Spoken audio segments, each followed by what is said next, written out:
Hello friends, welcome back. स्वागत है आपका इंडियन इकोनॉमी या भारत की अर्थव्यवस्था के लेक्चर नंबर 4 में। मुझे उम्मीद है दोस्तों आपको हमारे पहले तीनों लेक्चर्स, जिसमें लेक्चर नंबर 1 इकोनॉमी का इंट्रोडक्शन ओवरव्यू, लेक्चर नंबर 2 जो इंपॉर्टेंट इकोनॉमी के टर्म्स हैं, चाहे वो जीडीए हो, जीवीए हो, आईआईपी हो, etcetera etcetera etcetera, a large number of economic terms were basically discussed in lecture number 2। आपको पसंद आया होगा।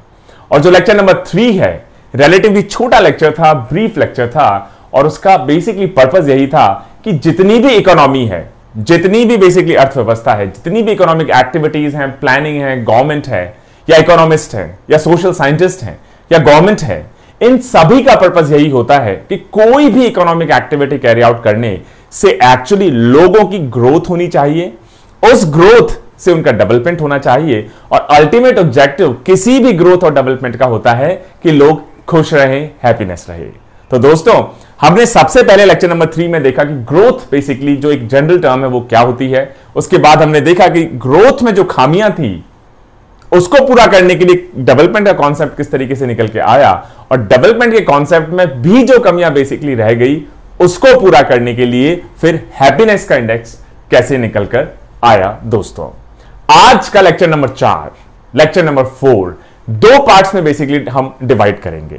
जो पहला पार्ट होगा आज के लेक्चर का वो होगा evolution of the Indian economy, मतलब काफी लंबे समय से, इंडिपेंडेंस से पहले से, ब्रिटिश टाइम से क्या इकोनॉमिक कंडीशंस हमारी इंडस्ट्रीज की, जनरल मासेस की, क्या लिटरेसी लेवल रहा होगा, क्या रिसोर्स लेवल रहा होगा, और किस तरह की ब्रिटिश इकोनॉमी हमारे कंट्री में बेसिकली प्रिवेल करती रही होगी, क्या उसके डाउनसाइड्स होंगे, और उन कंडीशंस ने किस तरीके से जो हमारे फ्रीडम फाइटर्स थे या इंडिपेंडेंस के दौरान या स्ट्रगल के दौरान और इंडिपेंडेंस के जस्ट बाद जो हमारी पॉलिटिकल लीडरशिप थी, हमारे इकोनॉमिस्ट थे, हमारे सोशल साइंटिस्ट थे, स्टैटिस्टिशियंस थे, उन्होंने उन सारे बेसिकली फैक्टर्स का कॉग्निजेंस लेते हुए, संज्ञान लेते हुए, क्या वो बेसिकली इंपॉर्टेंट डिसीजंस लिए।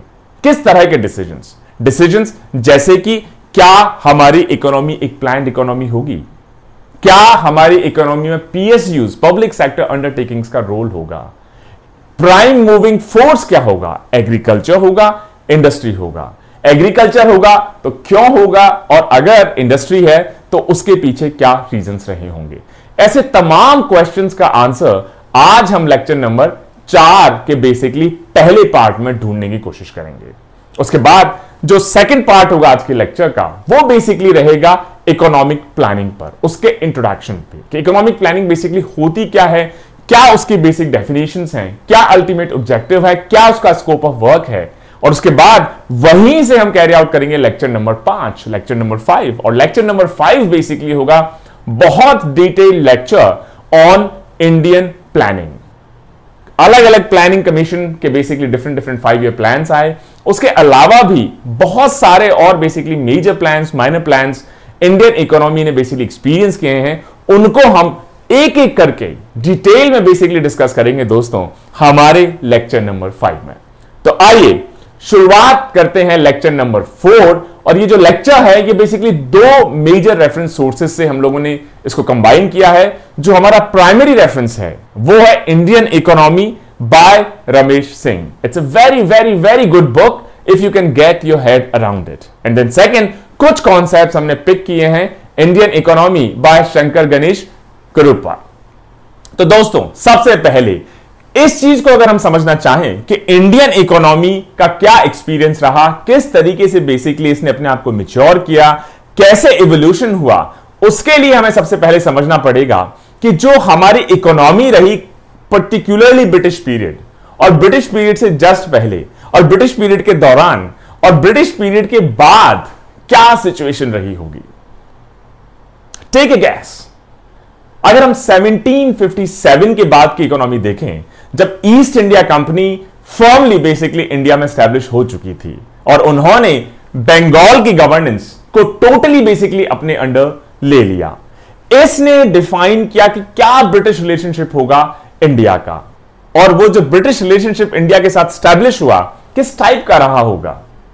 वेरी एक्सप्लॉयटेटिव, बहुत ही उत्पीड़न से भरा हुआ, जिसका एक ही बेसिकली अल्टीमेट एम था कि किस तरीके से जो इंडिया के रिसोर्सेज हैं इसको ब्रिटिशर्स को एक्सपोर्ट किया जाए, वहां पर उनको प्रोसेस किया जाए, फिनिश्ड गुड्स में बनाया जाए और उन गुड्स को इंडियंस को बेसिकली फोर्स किया जाए खरीदने के लिए। मतलब हमारा ही रॉ मटेरियल, हमारे ही रिसोर्सेज, उसको सिर्फ प्रोसेस करने के बाद उसको हम हो सकता है 10 गुना, 20 गुना, 30 गुना बेसिकली प्राइस पे परचेज करने के लिए फोर्स किए गए दोस्तों। इसके अलावा जो एक्सपोर्ट्स थे, बंगाल की जो बेसिकली इकोनॉमी थी या जो टैक्स रेवेन्यू बंगाल से आता था, इस टैक्स रेवेन्यू से ही ब्रिटिश जो ओपियम एक्सपोर्ट होता था चाइना को, साथ ही साथ जो एक्सपोर्ट्स होते थे ब्रिटेन को, दोनों ही बेसिकली जो टैक्स रेवेन्यूज बंगाल के थे वहां से सोर्स किए जाते थे। अच्छा, बदले में हमें क्या मिला? मतलब इतना कुछ हमने दिया ब्रिटेन को, चाहे वो चाइना का ओपियम ट्रेड हो, चाहे बेसिकली हमारे रॉ मटेरियल्स का एक्सपोर्ट हो, तो आप एक्सपेक्ट करते हैं कि बदले में, क्योंकि ब्रिटेन बहुत ज्यादा इंडस्ट्रियलाइज हो चुका था, इसने एक टेक्निकल मेजर लीड बना रखी थी इंडस्ट्रियल रेवोल्यूशन में, तो हम उम्मीद करेंगे कि बदले में हमें भी कुछ टेक्नोलॉजी मिल जाए। तो क्या ऐसा हुआ? बिल्कुल भी नहीं। ब्रिटिश का बहुत क्लियर कट गेम प्लान था कि हम सिर्फ इंडिया को बेसिकली पूरी तरीके से, मैं कहूंगा, चूसेंगे। मुझे लगता है ये शब्द बिल्कुल फिट बैठेगा कि हम इंडिया को सिर्फ एक्सप्लॉइट करेंगे, इसको ड्रेन करेंगे, इसकी वेल्थ को, और सब हम ले जाएंगे ब्रिटिश में। उसके बाद वहां प्रोसेस करेंगे और ब्रिटेन से जो फिनिश्ड गुड्स आएंगी उनको इतने महंगे दामों में यहां बेचेंगे कि जो बचा कुचा पैसा हमारी बेसिकली आम जनता के पास है, इंडियन पॉपुलेशन के पास है, वो भी बेसिकली ब्रिटेन के पास चला जाएगा। अच्छा, इंपॉर्टेंट क्यों है ये स्टोरी को समझना? अगर आप देखें 1500 AD 1600 AD तक, इससे पहले कि फॉरेनर्स ने बेसिकली इंडिया को कॉलोनाइज करना शुरू किया, तो चाइना और इंडिया दोनों मिलाकर 1500-1600 AD तक पूरी एशियन पॉपुलेशन और बेसिकली जीडीपी का रफली 3/4 मेकअप करते थे। मतलब 50-60% से भी ज्यादा इंडिया और चाइना मिलकर बेसिकली जीडीपी में कंट्रीब्यूट करते थे दोस्तों। लेकिन जैसे जैसे इंडिया कॉलोनाइज होता गया, इवन चाइना कॉलोनाइज होता गया, तो उनका जो बेसिकली कंट्रीब्यूशन था, उनका जो शेयर था इकोनॉमिक एक्टिविटीज में, वो लगातार गिरने लगा दोस्तों। जो इकोनॉमिक प्रोफाइल थी इंडिया की, वो टोटल बेसिकली डिस्ट्रेस में थी। और जैसे कि एक कॉलोनियल इकोनॉमी होती है, इंडिया का सिर्फ एक ही पर्पस था ब्रिटिशर्स के टाइम पे कि जो फॉरेन लैंड है यूनाइटेड किंगडम, जिसको ब्रिटेन भी कहा जाता है, उसका बेसिकली पर्पस को सर्व करना। हमारी एग्रीकल्चर, हमारी इंडस्ट्री में बहुत सारे स्ट्रक्चरल डिस्टॉर्शंस लाए गए। जितने भी लैंड रेवेन्यू सिस्टम्स थे, चाहे वो परमानेंट सेटलमेंट हो या बाकी टाइप के बेसिकली लैंड रेवेन्यू सिस्टम्स या जमींदारी सिस्टम जो इंट्रोड्यूस किया गया ब्रिटिश द्वारा, उनका सिंगल एजेंडा था। और वो सिंगल पॉइंट एजेंडा यही था कि ज्यादा से ज्यादा हमारे पेजेंट से, हमारे एग्रीकल्चर से बेसिकली टैक्स को एक्सट्रैक्ट किया जाए और उसके बदले में उनको बहुत ज्यादा कुछ ना दिया जाए दोस्तों। साथ ही साथ उस चीज को, उन नेचुरल रिसोर्सेज को एक्सपोर्ट किया जाए यूरोप को, ब्रिटेन को। और अगर कुछ सेक्टर्स इंडिया में डेवलप होते हैं तो उन सेक्टर्स पर टोटल मोनोपोली रहेगी बेसिकली ब्रिटिश कंपनीज की। इंडियन कंपनीज को ज्यादा ना पनपने दिए जाए किसी भी हालत में। सेल्फ बेसिकली इंडिपेंडेंस इंडिया को अचीव नहीं करने दिया जाए। और उस पीरियड के दौरान जो स्टेट था, अगर आप स्टेट कहेंगे कि भाई कॉलोनियल मास्टर्स ने हमको बेसिकली कॉलोनाइज कर रखा था, तो स्टेट हम कहेंगे ब्रिटिशर्स को। तो अगर आप अपने लोगों से टैक्स वसूलते हैं तो स्टेट का यह भी एक रिस्पॉन्सिबिलिटी है कि बदले में आप उनके वेलफेयर के लिए कुछ करें। उनके लिए आप अच्छे रोड्स बनवाएं, उनके लिए आप स्कूल्स बनवाएं, उनकी लिटरेसी का ध्यान रखें, उनकी हेल्थ का ध्यान रखें। तो ब्रिटिशर्स ने क्या ये कुछ करने की कोशिश की? कतई नहीं। उन्होंने स्टेट का रोल कभी प्ले ही नहीं किया। उन्होंने सिर्फ इंडिया को एक्सप्लॉइट किया। बदले में ना ही इंडिया को टेक्नोलॉजी मिली, ना ही हमारी इंडस्ट्री डेवलप हो पाई, ना ही हमारी एग्रीकल्चर आगे बढ़ पाई, ना ही हमारे लोगों को गेनफुल एम्प्लॉयमेंट मिल पाया। और इस वजह से जो बाकी दुनिया थी उस वक्त, पूरी दुनिया एक्सीलरेटेड डेवलपमेंट, मतलब बहुत तेजी के साथ डेवलपमेंट और एक्सपेंशन बेसिकली विटनेस कर रही थी एग्रीकल्चर में और एग्रीकल्चर के साथ इंडस्ट्री में भी। वहीं इंडिया ये चीजें अचीव करने में सिर्फ मदद कर रहा था। और किसकी मदद कर रहा था? खुद की नहीं, बट हमारे कॉलोनियल मास्टर्स की, ब्रिटेन की, यूके की, इंग्लैंड की। तो उस वजह से हमारे रिसोर्सेज से इंग्लैंड तो बहुत तेजी से आगे बढ़ रहा था, लेकिन हम और ज्यादा गरीब और ज्यादा पिछड़ते जा रहे थे दोस्तों। तो जो ये डिसीजन हुआ बेसिकली कॉलोनियल स्टेट ब्रिटेन के द्वारा कि ये unilateral transfer of investable capital, मतलब जो पैसा हमारी इंडस्ट्रीज में, हमारी एग्रीकल्चर में इन्वेस्ट किया जाता था, वो बिना हमारी सहमति के, हमारी मर्जी के, हमारे ही कंट्री से हमारे कॉलोनियल मास्टर्स जबरदस्ती ड्रेन कर रहे थे, खींच रहे थे, और जिसको दादा भाई नेहरू ने भी कहा ड्रेन ऑफ वेल्थ थ्योरी। और इस वजह से इंडिया का कॉमर्स हो, इंडिया का ट्रेड हो, इंडिया की हैंडलूम इंडस्ट्री हो, जो दुनिया में जानी जाती है एंशिएंट हिस्टोरिकल टाइम से, पूरी तरह तबाह होने लगी, तहस नहस होने लगी। और जो कॉलोनियल स्टेट था, इन्होंने ऐसी पॉलिसीज को बेसिकली प्रैक्टिस किया जिसकी वजह से जो हमारी कंट्री का डेवलपमेंट है वो पूरी तरह रुक गया। इनफैक्ट नेगेटिव डेवलपमेंट आप उसे कह सकते हैं। कॉलोनियल रूल के पूरे टाइम पे जो इंडिया की कैपेसिटी है बेसिकली प्राइमरी प्रोडक्ट्स को एक्सपोर्ट करने की और फाइनल प्रोडक्ट्स को बेसिकली इंपोर्ट करने की, ब्रिटिश मैन्युफैक्चर्ड गुड्स को इंपोर्ट करने की, वो तेजी से बढ़ने लगी। इस वजह से हमारे नेचुरल रिसोर्स जाते रहे, फिनिश प्रोडक्ट्स आते रहे, उन फिनिश प्रोडक्ट्स के लिए हम बहुत ज्यादा ब्रिटिश इंपीरियल कॉलोनियल्स को पे करते रहे, जिससे हमारे जो सेविंग्स थी, पैसा था, इनकम थी, वो भी ब्रिटिश के हाथ में जाने लगी। और ये जो ड्रेन ऑफ कैपिटल है, इसका आप नतीजा देखिए कि जो हमारा सोशल सेक्टर था, कंप्लीटली निग्लेक्टेड एरिया रहा ब्रिटिश रूलर्स के अगेंस्ट, और एक बहुत नेगेटिव इंपैक्ट देखा गया हमारे प्रोडक्शन पे और हमारी इकोनॉमी की प्रोडक्टिविटी पे। और इस पूरे कारण, क्योंकि ना ही तो हेल्थ में इन्वेस्ट किया गया, ना ही एजुकेशन में इन्वेस्ट किया गया, ना ही इंफ्रास्ट्रक्चर में इन्वेस्ट किया गया, ना ही सोशल कैपिटल में इन्वेस्ट किया गया, ना ही सोशल गुड सेक्टर में इन्वेस्ट किया गया, और इस पूरे खेल में इंडिया एक इलिटरेट पेजेंट्स का कंट्री बनकर रह गया। जरा गैस करिए कि इंडिपेंडेंस के टाइम हमारा लिटरेसी रेट क्या रहा होगा और क्या होगा हमारा लाइफ एक्सपेक्टेंसी एट बर्थ। तो इंडिपेंडेंस के टाइम पे हमारा लिटरेसी रेट सिर्फ 17% था, सिर्फ 17%, और हमारा जो लाइफ एक्सपेक्टेंसी एट बर्थ है वो रफली 32.5 ईयर्स, सिर्फ 32.5 साल दोस्तों। इतना बुरा हाल हमारे देश का कर दिया हमारे कॉलोनियल मास्टर्स ने। यह बात हो गई एग्रीकल्चर की।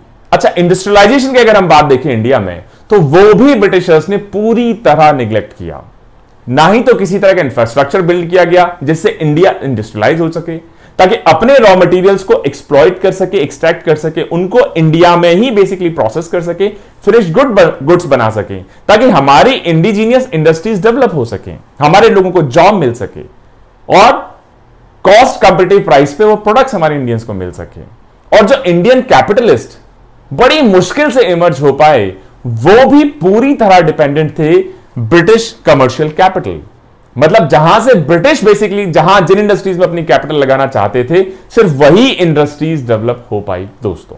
और ज्यादातर जो कोर सेक्टर्स थे, चाहे वो शिपिंग हो, बैंकिंग हो, इंश्योरेंस हो, कोल हो, प्लांटेशन हो, जूट हो, ये सभी ब्रिटिश फर्म्स द्वारा पूरी तरह मोनोपोलाइज एक छत्र राज में रही। प्री इंडिपेंडेंस पीरियड अगर हम देखें तो नियर स्टैग्नेशन का फेज इसको कहा जा सकता है। अगर हम एग्रीगेट रियल आउटपुट देखें first half of the 20th century में, तो ये 2% पर ईयर से भी कम है। कुछ नंबर्स की बात कर लें, अगर हम ओवरऑल इकोनॉमिक परफॉर्मेंस की बात कर लें इंडिया की ब्रिटिश रूल में, तो इसको दो बेसिकली पार्ट्स में डिवाइड किया जा सकता है। और एंगस मैडिसन जो कि इकोनॉमिक स्टैटिस्टिशियन है, बहुत ही फेमस, उनके हिसाब से इंडिया में 1600 से लेके 1870 तक कोई पर कैपिटा ग्रोथ नहीं देखा गया, 0 पर कैपिटा ग्रोथ बेसिकली देखा गया। कितने साल तक? रफली 270 साल, 270 ईयर्स तक।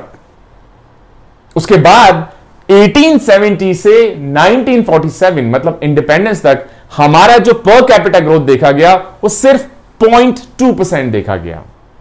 वहीं यूके का 1600 से ही रफली 1% से ज्यादा का पर कैपिटा देखा गया। मतलब अगर आप बात कर ले 1600 टू 1870 जहां हमारा पर कैपिटा 0 रहा, ब्रिटिश का रफली 1% रहा, तो हमसे 100 टाइम्स ज्यादा ग्रोथ आप यूके की कह सकते हैं। सिमिलरली 1870 से 1947 में हमारा पर कैपिटल ग्रोथ सिर्फ 0.2% रहा, यूके का रफली 1% रहा। हमारे पैसे से यूके हमसे 5 से 6 गुना ज्यादा तेजी से ग्रोथ करता रहा दोस्तों।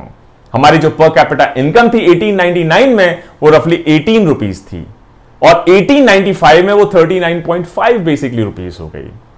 और एक क्लासिक इसका रिजल्ट देखिए या मैनिफेस्टेशन देखिए या इसका प्रूफ देखिए कि क्योंकि स्टेट या ब्रिटिश हमारे जो कॉलोनिस्ट थे उनका सिंगल पॉइंट एजेंडा था कि इंडिया के रिसोर्सेज को ड्रेन करना, इनके नेचुरल रिसोर्सेज को ले जाना, इनका पैसे को ब्रिटिश में ले जाना, इनकी इंडस्ट्रीज को डेवलप नहीं होने देना, एग्रीकल्चर डेवलप नहीं होने देना।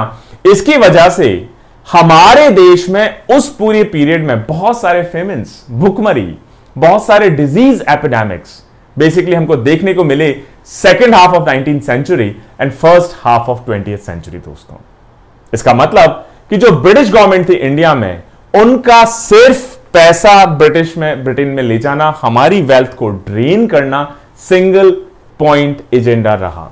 उनके मन में स्टेट की जो रिस्पॉन्सिबिलिटी होती है वो बिल्कुल भी देखने को नहीं मिली दोस्तों। इन सब चीजों को देखते हुए जो हमारी पॉलिटिकल लीडरशिप थी, हमारे जो इंडिया के इंडस्ट्रियलिस्ट थे, ये इन सारी चीजों से बहुत लंबे समय से बेसिकली अवेयर थे।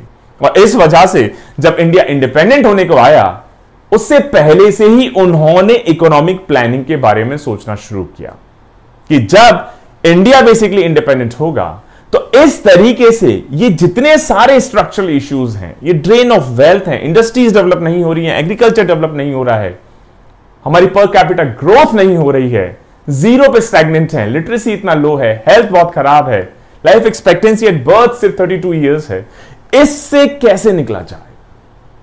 और इन सारे सर्कमस्टांसेस ने, इन सारी परिस्थितियों ने वो बेसिकली फाउंडेशन रखी कि किस तरीके से इंडिपेंडेंट होने के बाद या इनफैक्ट इंडिपेंडेंट होने से काफी पहले से हमारी टॉप लीडरशिप ने इंडिया की इकोनॉमी किस तरह की होनी चाहिए उसके बारे में सोचना शुरू किया दोस्तों।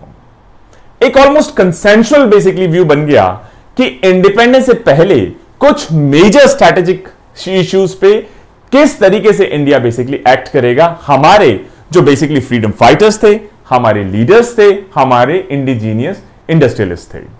5 इंपॉर्टेंट डिसीजंस मैं कह सकता हूं या स्ट्रेटेजिक एरियाज कह सकता हूं। एक तो यह डिसीजन हुआ कि स्टेट जो होगा, सरकार जो होगी, वो इंडिपेंडेंस के बाद खुद डायरेक्ट रिस्पॉन्सिबिलिटी लेगी डेवलपमेंट की। वो कंपनीज के ऊपर, प्राइवेट सेक्टर के ऊपर, प्राइवेट पार्टीज के ऊपर या ट्रिकल डाउन इफेक्ट के ऊपर चीजों को नहीं छोड़ेगी। Point number 1। पॉइंट नंबर 2 कि एक बहुत major, important, critical, vital role assign किया जाएगा हमारे पब्लिक सेक्टर को कि प्राइवेट इंडस्ट्रीज थ्राइव करें, कोई दिक्कत नहीं, लेकिन प्राइवेट सेक्टर भी एक रोबस्ट तरीके से एस्टैब्लिश इंडिया में किया जाएगा। इसके अलावा हैवी इंडस्ट्रीज को प्रमोट किया जाएगा और फॉरेन इन्वेस्टमेंट को डिस्करेज किया जाएगा, क्योंकि फॉरेन इन्वेस्टमेंट का, ऑब्वियसली किसी भी इन्वेस्टमेंट का जनरली बेसिकली ऑब्जेक्टिव होता है रैशनल मैन के हिसाब से प्रॉफिट्स, जैसा हमने लेक्चर नंबर 3 में आपको बताया। और 5वां जो स्ट्रैटेजिक बेसिकली कंसेंसस था वो था कि इंडिया इकोनॉमिक प्लानिंग के तहत अपनी इकोनॉमी को आगे बढ़ाएगा दोस्तों। तो ये 5 स्ट्रैटेजिक एरियाज कि स्टेट डायरेक्ट रिस्पॉन्सिबिलिटी लेगा, पब्लिक सेक्टर एक इंपॉर्टेंट रोल प्ले करेगा, हैवी इंडस्ट्रीज को प्रमोट किया जाएगा, फॉरेन इन्वेस्टमेंट को डिस्करेज किया जाएगा, इकोनॉमिक प्लानिंग को अंजाम दिया जाएगा। लेकिन रियल चैलेंज था कि इन सब को अचीव करने के लिए सिस्टमैटिकली इकोनॉमी को कैसे ऑर्गेनाइज किया जाए, किस तरीके से growth and development basically deliver किया जाए। यह पॉलिटिकल लीडरशिप के सामने बहुत बड़ा चैलेंज रहा जब इंडिया इंडिपेंडेंट हुआ। और जब इंडिपेंडेंट हुआ तो नेशनलिस्टिक सेंटिमेंट्स बहुत हाई थे और इस वजह से उस सेंटिमेंटल बेसिकली पूरे माहौल में इंपॉर्टेंट इकोनॉमिक डिसीजंस लेना अपने आप में एक मेजर चैलेंज कहा जा सकता है। जो बड़े इंपॉर्टेंट स्ट्रेटेजिक डिसीजंस आप जिसको कहें, इंडिपेंडेंस के बाद वो रफली 1956 तक लिए जा चुके थे। और ये जो शुरुआत के, मैं कहूंगा रफली बेसिकली 8 या 9 साल के अंदर जो डिसीजंस लिए गए, इन्होंने मेजर टाइम इंडियन इकोनॉमी किस तरीके से शेप अप करेगी, कैसे डेवलप करेगी, नहीं डेवलप करेगी, रिफॉर्म पीरियड 1991-92 का जो हमारा क्राइसिस हुआ इकोनॉमिक, उससे पहले और उसके बाद और इनफैक्ट आज तक वो जो डिसीजंस लिए गए 1956 तक, आज तक इंडियन इकोनॉमी को इंफ्लुएंस करते हैं दोस्तों, इंपैक्ट करते हैं। बहुत सारे डिसीजंस कि पीएसयूज होंगी, हैवी इंडस्ट्रीज को प्रमोट किया जाएगा या फिर इंडस्ट्री को प्राइम मूविंग फोर्स की तरह चूज किया जाएगा, इनका इंपैक्ट आज तक इंडिया एक्सपीरियंस कर रहा है। बहुत सारे पॉजिटिव वेज में, कुछ शायद इतने पॉजिटिव वेज ना हो दोस्तों, उसके बारे में भी अब हम डिटेल में बात करेंगे। तो ये तो बेसिकली रहा हिस्टोरिकल बैकग्राउंड कि इस तरह की सिचुएशन ब्रिटिश पीरियड में रही। ये चैलेंजिंग सिचुएशन हमारी पॉलिटिकल लीडरशिप, हमारी इंडस्ट्रियल लीडरशिप, हमारे इकोनॉमिक्स, हमारे स्टैटिस्टिशियंस, हमारे प्लानर्स के सामने बेसिकली प्रेजेंट हुई। कई इंपॉर्टेंट बेसिकली डिसीजंस लिए गए इन सर्कमस्टांसेस में। तो जब तक आपको सर्कमस्टांस, परिस्थितियां बेसिकली क्लियर नहीं होंगी, आप अप्रिशिएट नहीं कर पाएंगे कि आज बैठ के ये कह देना कि ये डिसीजन सही था, ये डिसीजन गलत था, बड़ा आसान है, लेकिन उस वक्त सिचुएशन बहुत कॉम्प्लेक्स थी। तो जैसा जनरली कोई भी इंसान करता है, कोई भी बेसिकली नेशनलिस्ट करता है कि उस वक्त की सर्कमस्टांस, उस वक्त की समझ, फोरसाइटनेस, दूरदर्शिता के हिसाब से वो सही डिसीजन लेने की कोशिश करता है, लेकिन ये तो टाइम ही बताता है कि वो डिसीजन वास्तव में सही प्रूव होगा या गलत दोस्तों। तो एक ऐसा ही डिसीजन लिया गया। सबसे पहला क्वेश्चन हमारी पॉलिटिकल, हमारी इंडस्ट्रियल, हमारी इकोनॉमिस्ट बेसिकली लीडरशिप के सामने आया कि इंडिया की इकोनॉमी के लिए आप प्राइम मूविंग फोर्स, मतलब वो कौन सा सेक्टर होगा जो पूरी इकोनॉमी को बेसिकली आगे बढ़ाएगा, रेल के इंजन की तरह होगा जो बाकी बोगियों को अपने साथ खींच के ले जाएगा। क्या होना चाहिए? एग्रीकल्चर या फिर इंडस्ट्रीज? ये सारी स्टोरी सुनने के बाद, सर्कमस्टांसेस सुनने के बाद, इंडिया की जो हालत है सुनने के बाद, अगर आप उस वक्त टॉप लीडरशिप में होते तो आपका क्या डिसीजन होता? एग्रीकल्चर या इंडस्ट्रीज? तो उस वक्त जो बड़ा डिबेट का इशू रहा कि what should be the choice for the sector which will lead the process of development in India, ये बहुत डिबेट किया गया। और सारी चीजों को देखने के बाद उस वक्त की जो भी समझ रही हो, इंडिया ने ऑप्ट किया कि एग्रीकल्चर नहीं, इंडस्ट्री बेसिकली होगा हमारा इंडिया का प्राइम मूविंग फोर्स। बहुत लोगों का कहना है, आज तक यह हाईली डिबेटेबल है कि इंडिया को उस वक्त शायद इंडस्ट्री के बजाय एग्रीकल्चर को बेसिकली अपना प्राइम मूविंग फोर्स चुनना चाहिए था। लेकिन हाइंडसाइट का मतलब है कि आप कोई डिसीजन लेते हैं, चीजें शायद उस तरीके से ना हो जैसा आपने सोचा हो, फिर आप पीछे मुड़ के देखते हैं तो सोचते हैं ऐसा नहीं, ऐसा कर देना चाहिए था। बड़ा आसान है, लेकिन जब आप उस डिसीजन पॉइंट पे खड़े होते हैं, जब आपको भी नहीं पता कि इस डिसीजन का रियल में बेसिकली क्या आउटकम निकल कर आएगा, तब आपको डिसीजन तो लेकिन लेना ही है। कई बार वो डिसीजन सही होता है, कई बार वो डिसीजन शायद सही ना निकले दोस्तों। तो कुछ ऐसा ही हुआ हमारे इकोनॉमिक डिसीजंस के साथ भी। ये जो डिबेट रही कि हमारा प्राइम मूविंग फोर्स एग्रीकल्चर हो या हमारा प्राइम मूविंग फोर्स इंडस्ट्रीज हो, किस तरीके से हम अपने नेचुरल और ह्यूमन रिसोर्सेज को बेसिकली यूज कर पाएंगे, एक्सप्लॉइट कर पाएंगे, सिंक कर पाएंगे हमारे डेवलपमेंट एजेंडा के लिए, इस पे भी बहुत डिस्कशन हुआ। किस टाइप के रिसोर्सेज, चाहे वो नेचुरल रिसोर्सेज हो या फिर ह्यूमन रिसोर्सेज हो, कौन कौन से अवेलेबल है, कौन से अवेलेबल नहीं है। इसके अलावा ये तो हो गया एक टेक्निकल एस्पेक्ट, लेकिन टेक्निकल एस्पेक्ट के साथ किसी भी डिसीजन में हमेशा सोशल पॉलिटिकल कंपल्शंस भी एक अपना इंपॉर्टेंट रोल प्ले करते हैं।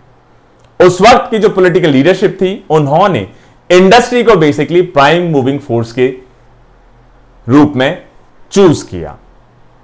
और अगर आप सच में देखें कि इंडिपेंडेंस से पहले मिड 1930s में यह भी ऑलमोस्ट डिसाइड हो चुका था, जब कांग्रेस ने नेशनल प्लानिंग कमेटी स्टैब्लिश की 1938 में, कि इंडिया की जो इकोनॉमी होगी वो प्लान्ड इकोनॉमी होगी। मतलब हम प्रॉपर्ली प्लान करेंगे, सिर्फ मार्केट के ऊपर नहीं छोड़ेंगे, डिमांड और सप्लाई के ऊपर नहीं छोड़ेंगे, लेकिन जो स्टेट होगा, सरकार होगी, चाहे वो सेंट्रल गवर्नमेंट हो, स्टेट गवर्नमेंट हो, एक्टिवली प्लान करेंगे कि किस तरीके से हमको अपनी इकोनॉमी को आगे बढ़ाना है, किन सेक्टर्स पे फोकस करना है, कब फोकस करना है, कितना फोकस करना है, क्या इंपैक्ट होना चाहिए, क्या उसके बेंचमार्क होंगे, क्या उसके मेजरमेंट होंगे, ये सब चीजें इंडिया बेसिकली प्रॉपरली प्लान करेगा, ताकि हम उन एरियाज में फोकस कर पाएं, उन सेक्टर्स में फोकस कर पाएं, उस तरीके से फोकस कर पाएं जो इंडियन पॉलिटिकल लीडरशिप या basically India as a country या Indian society, Indian industry, Indian agriculture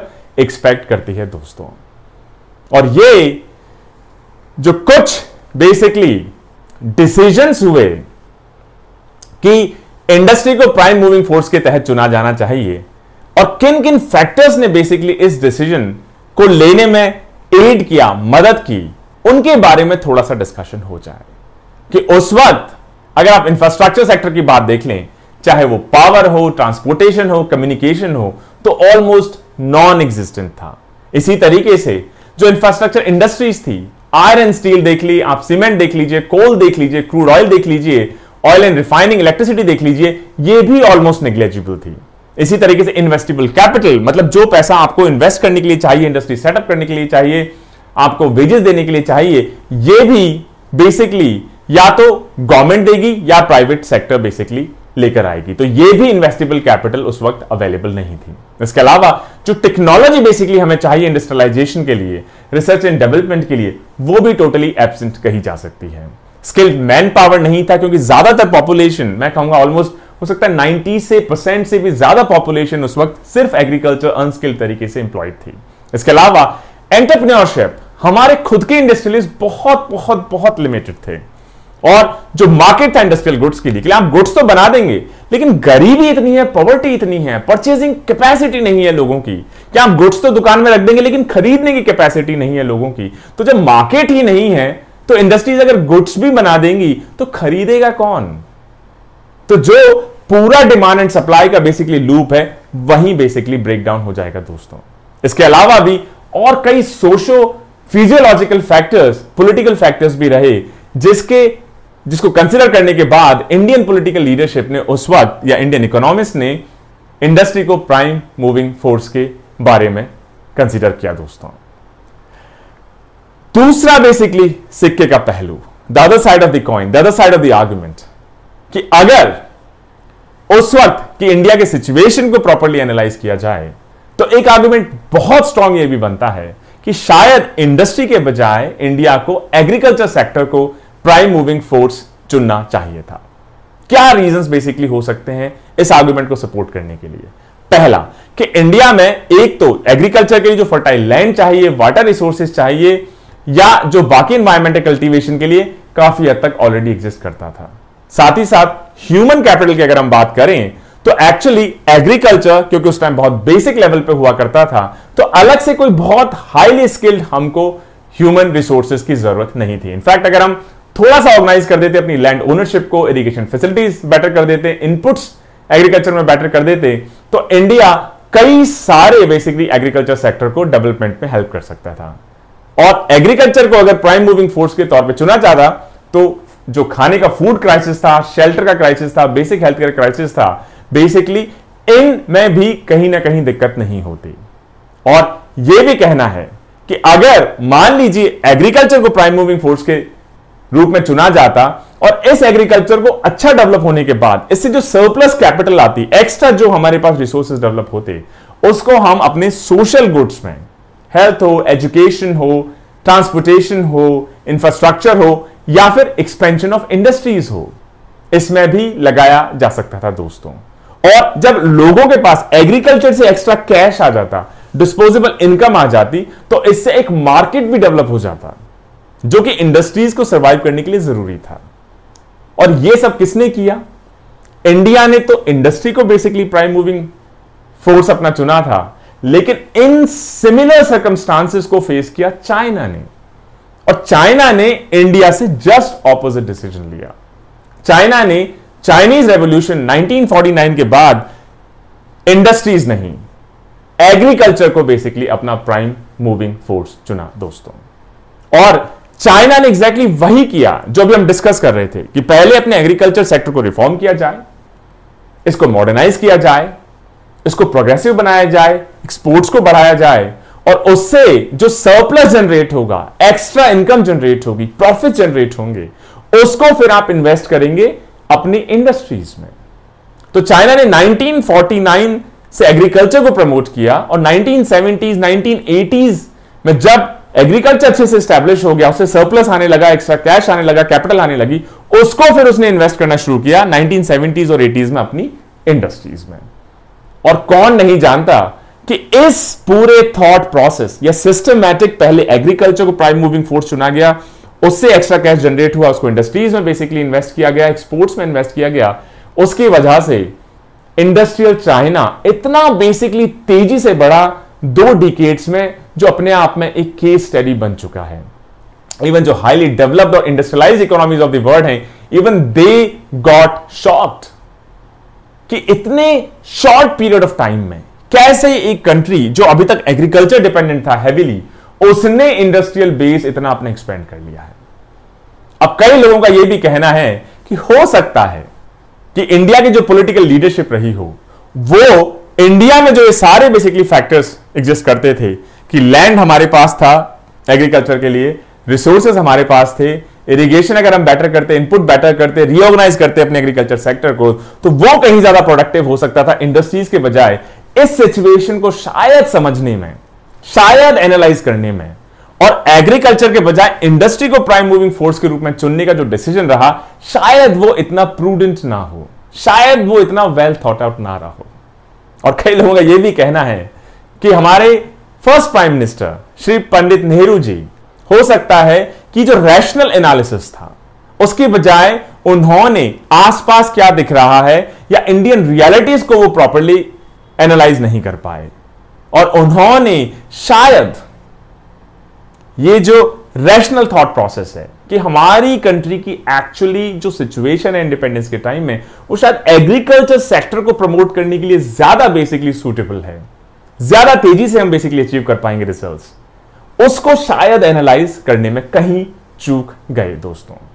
कई लोगों का यह भी कहना है कि गांधी जी और गांधीनियन सोशलिज्म जैसे कहा जाता है, जिसमें हमारा फोकस ही विलेजेस पे, एग्रीकल्चर पे, रूरल डेवलपमेंट पे था, तो जब पूरी कंट्री बेसिकली उस रंग में रंगी हुई थी गांधीयन सोशलिज्म में, तो फिर अचानक से विलेजेस को, एग्रीकल्चर को, रूरल डेवलपमेंट को डिस्कार्ड करके इंडस्ट्री को कैसे प्राइम मूविंग फोर्स के तौर पे चुन लिया गया दोस्तों। लेकिन जैसा कहा जाता है कि रैशनल थिंकिंग के साथ बहुत सारे social, political, economic, emotional factors भी होते हैं जो हर डिसीजन में कोई ना कोई रोल प्ले करते हैं दोस्तों। तो कई लोगों का यह भी कहना है क्रिटिक्स का कि एक्चुअली हमारे first prime minister Shri Jawaharlal Nehru ji का एक मेजर इंपैक्ट रहा हमारी जो इनिशियल डेज के इकोनॉमिक डिसीजंस थे उस पर, और इस वजह से उस वक्त के जो इकोनॉमिक डिसीजंस रहे उनको कहा जाता है नेहरूवियन इकोनॉमिक्स। उनके नाम से बेसिकली कनेक्ट कर दिया गया कि नेहरूवियन इकोनॉमिक्स, कि इनकी लीडरशिप में बेसिकली वो डिसीजंस लिए गए, तो इस वजह से इनके नाम की तर्ज पे नेहरूवियन इकोनॉमिक्स वर्ड को कॉइन किया गया। और यह सही होगा कहना कि उस वक्त जो कई डिसीजंस लिए गए, उन्होंने सिर्फ उस वक्त की इकोनॉमी नहीं, लेकिन हमारा जो बैलेंस ऑफ पेमेंट क्राइसिस रहा 1991, जिसके बाद श्री मनमोहन सिंह जी की लीडरशिप, पीवी नरसिम्हा सिंह जी की लीडरशिप में मेजर इकोनॉमिक रिफॉर्म्स को हमें लाना पड़ा, और आज तक बेसिकली वो डिसीजंस हमारी इकोनॉमी में किसी ना किसी रूप में देखने को मिलते हैं दोस्तों। तो इस सारे चीजों को देखते हुए एक आर्गुमेंट बनता है कि इंडस्ट्री के बेसिकली बजाय अगर एग्रीकल्चर को चुना जाता तो शायद एक ज्यादा प्रूडेंट डिसीजन होता।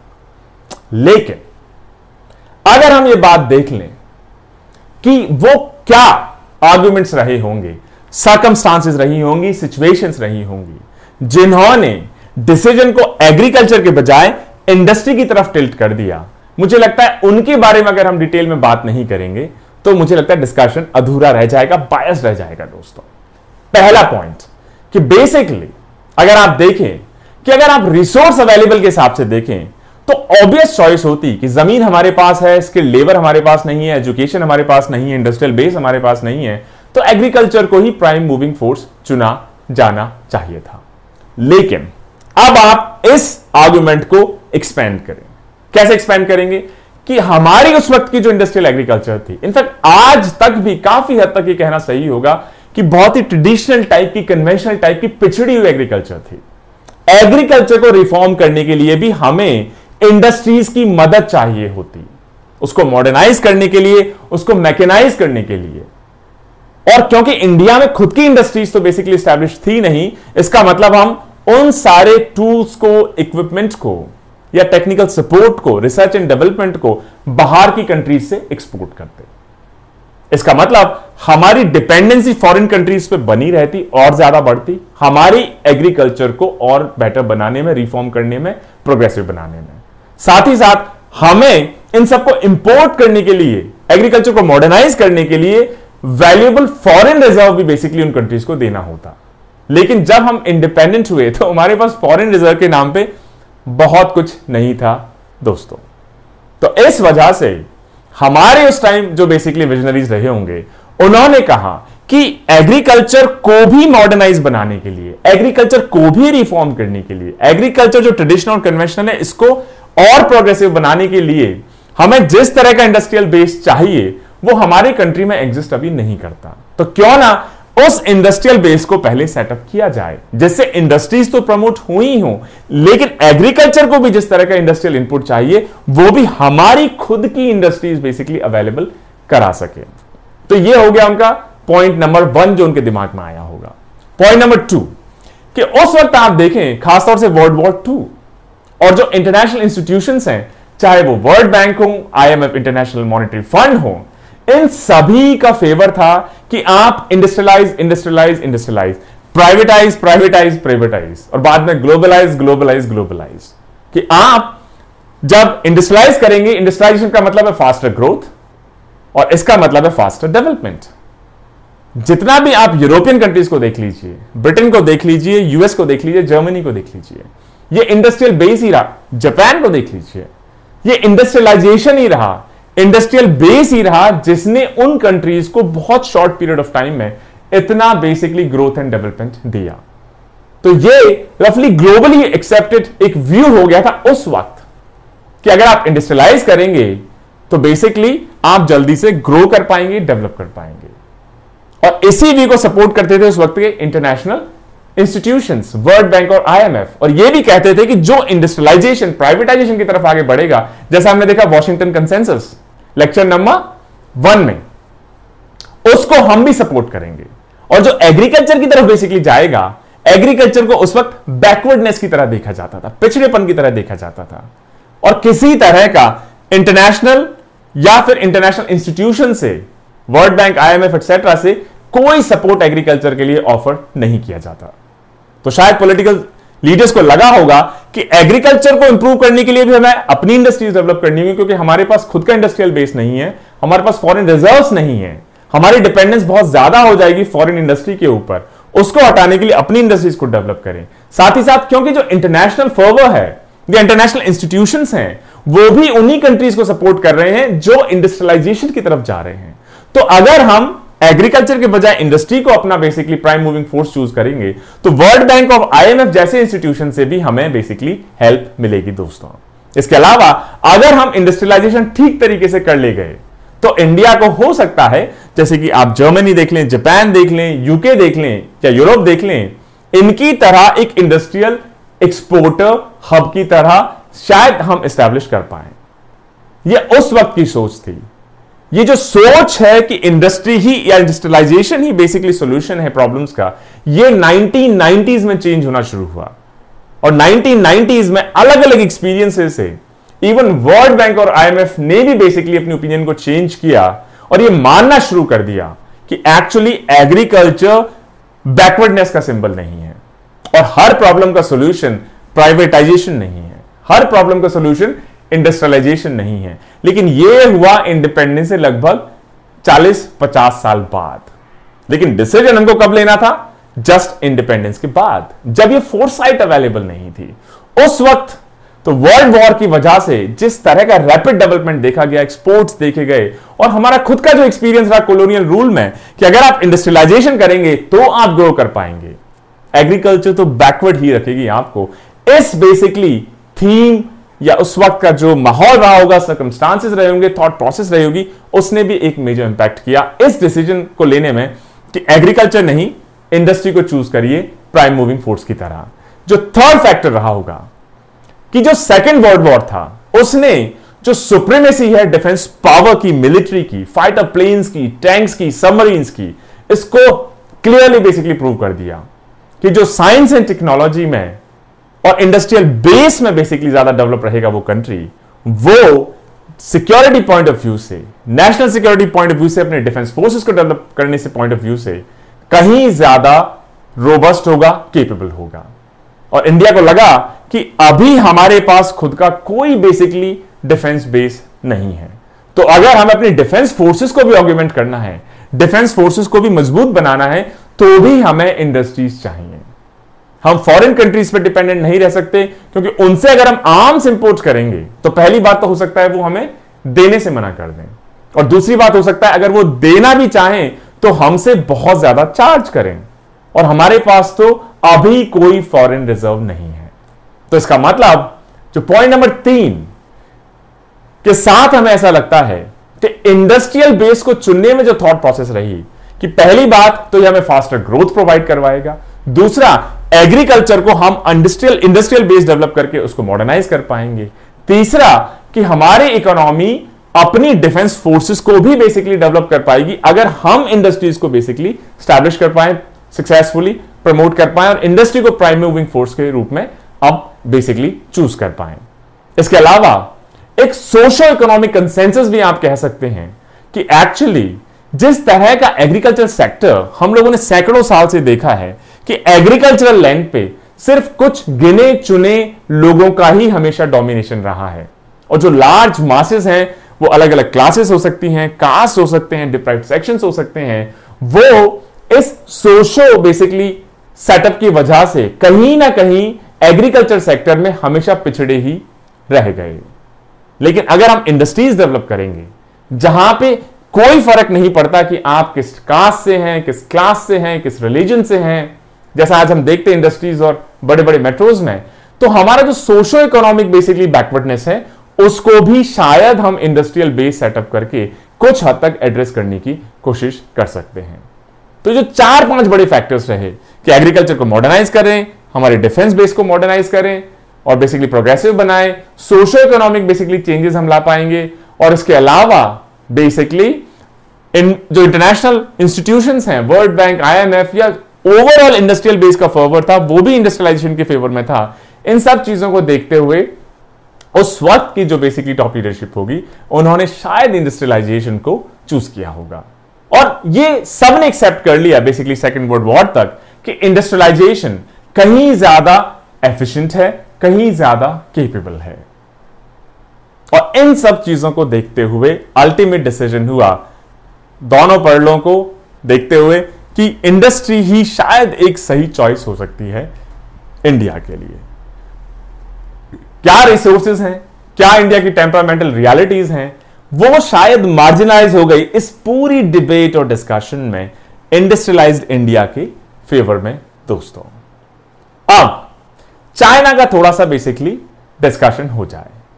चाइना 1949 के रेवोल्यूशन के बाद में एग्रीकल्चर को बेसिकली प्राइम मूविंग फोर्स बनाने में सक्सेसफुल रहा, जिससे चाइना के इंटरनल और एक्सटर्नल स्ट्रेंथ दोनों ही बहुत बेसिकली पावरफुली इमर्ज हुई, जिसने डिस्पोजेबल इनकम किया और इंडस्ट्रियल बेस सेट करने के लिए जो प्री रेक्विजिट्स हैं उनको सेटअप करने में मदद की।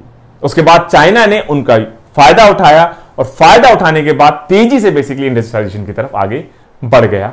दोस्तों अब जब डिसीजन हमने लिया इंडिपेंडेंस के टाइम पे कि एग्रीकल्चर हमारा प्राइम मूविंग फोर्स होगा, तो क्या दोस्तों आज तक वही डिसीजन हमारी इकोनॉमी में चल रहा है, या बीच में हमको इसको रीथिंक करने के लिए, दोबारा सोचने के लिए मजबूर होना पड़ा? Agriculture sector prime moving force नहीं होगा, यह डिसीजन तो हमने ले लिया हमारे इंडिपेंडेंस के टाइम पे। लेकिन जैसे जैसे टाइम निकला, इवन जो इंटरनेशनल इंस्टीट्यूशंस हैं, वर्ल्ड बैंक और IMF, इन्होंने भी 1980s और 1990s में इस बात को एक्सेप्ट करना शुरू किया कि एग्रीकल्चर का मतलब या एग्रीकल्चरल इकोनॉमी का मतलब बैकवर्डनेस नहीं है, इंडस्ट्री पेनिसिया नहीं है हर प्रॉब्लम को सॉल्व करने की। और उसी थॉट प्रोसेस की वजह से इंडियन इकोनॉमिस्ट को भी, इंडियन प्लानर्स को भी, इंडियन पॉलिटिकल लीडरशिप को भी वापस से सोचने के लिए मजबूर होना पड़ा।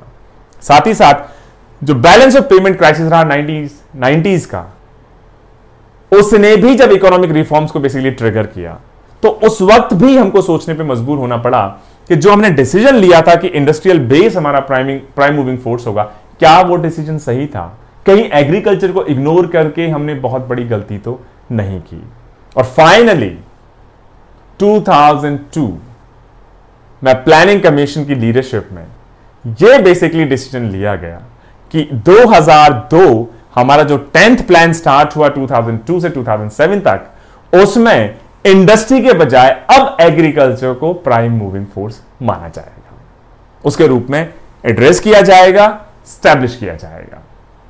3 मेजर इश्यूज को सॉल्व करने के डायरेक्शन में यह डिसीजन रहा। पहला कि एग्रीकल्चर को प्राइम मूविंग फोर्स के तौर पर स्टैब्लिश करने में जो फूड सिक्योरिटी का प्रॉब्लम है उसको बेसिकली रिजॉल्व किया जा सकेगा। साथ ही साथ एग्रीकल्चर सेक्टर अगर हमारा प्रमोट होगा, जो एग्रीकल्चर सरप्लसेस हैं उसको हम एक्सपोर्ट कर पाएंगे। और WTO वर्ल्ड ट्रेड ऑर्गेनाइजेशन तब तक स्टैब्लिश हो चुका था, इसकी रिजीम का एग्रीकल्चर सेक्टर फायदा उठा पाएगा। तो पहली बात food security, agriculture surplus, exports and WTO regime. Second, poverty alleviation, कि हमने ये देख लिया कि इंडस्ट्रियल बेस प्रमोट करने के कारण एक तो हम उतने शायद सक्सेसफुल नहीं रहे, साथ ही साथ उन इंडस्ट्रीज में बहुत छोटी सी पॉपुलेशन बेसिकली एम्प्लॉयड रही। तो ज्यादा जो हमारी मास पॉपुलेशन है वो इतने सालों बाद भी पुअर की पुअर ही रह गई। पॉवर्टी एलिवेशन में बहुत ज्यादा सक्सेस देखने को नहीं मिली। इसके बजाय अगर हम एग्रीकल्चर को रिफॉर्म करें, इसको बेसिकली बेटर बनाएं, इसको प्राइम मूविंग फोर्स बनाएं, तो जो लार्ज डिपेंडेंसी एग्रीकल्चर पर 75 to 80% पॉपुलेशन, वो सब बेसिकली हो सकता है गरीबी रेखा या पॉवर्टी एलिवेशन के तहत प्रोग्रेस कर सके। दोस्तों, हो सकता है एग्रीकल्चर को अगर हम हाई इनकम जनरेटिंग ऑक्यूपेशन बना दें तो एक गेनफुल एम्प्लॉयमेंट, उसके साथ मोर बेसिकली मीनिंगफुल उनकी प्रोडक्टिविटी हो सकती है। और तीसरा कि इंडिया ने जो मार्केट फेलियर की सिचुएशन बेसिकली एक्सपीरियंस की 1990s में, बैलेंस ऑफ पेमेंट क्राइसिस, जिसमें हमको बेल आउट किया गया बेसिकली IMF से लेके, हम अपना चुका नहीं पाए लोन एटसेट्रा को, उसके बाद Indian economist, Indian planners, Indian political leadership ने सोचना शुरू किया कि एक इंडस्ट्री को प्राइम मूविंग फोर्स के तौर पे चुना जाना शायद कहीं ना कहीं एक गलती रही होगी। अब क्या इंडिया ये इकलौता कंट्री था? क्योंकि हमने देखा कि इंडिपेंडेंस के टाइम तो पूरा वर्ल्ड, शायद चाइना एक एक्सेप्शन हो, सिर्फ इंडस्ट्रियलाइजेशन, प्राइवेटाइजेशन, इन्हीं में बेसिकली पूरी तरह खोया हुआ था। इंडिया का बैलेंस ऑफ पेमेंट क्राइसिस हुआ, रिफॉर्म्स हुए, इंडिया ने सोचा कि शायद गलती हो गई, सुधारा जाए। लेकिन सिर्फ इंडिया ही ऐसा कंट्री नहीं था। वर्ल्ड ओवर ये परसेप्शन एग्रीकल्चर के बारे में मिड 1990 से चेंज होने लगा।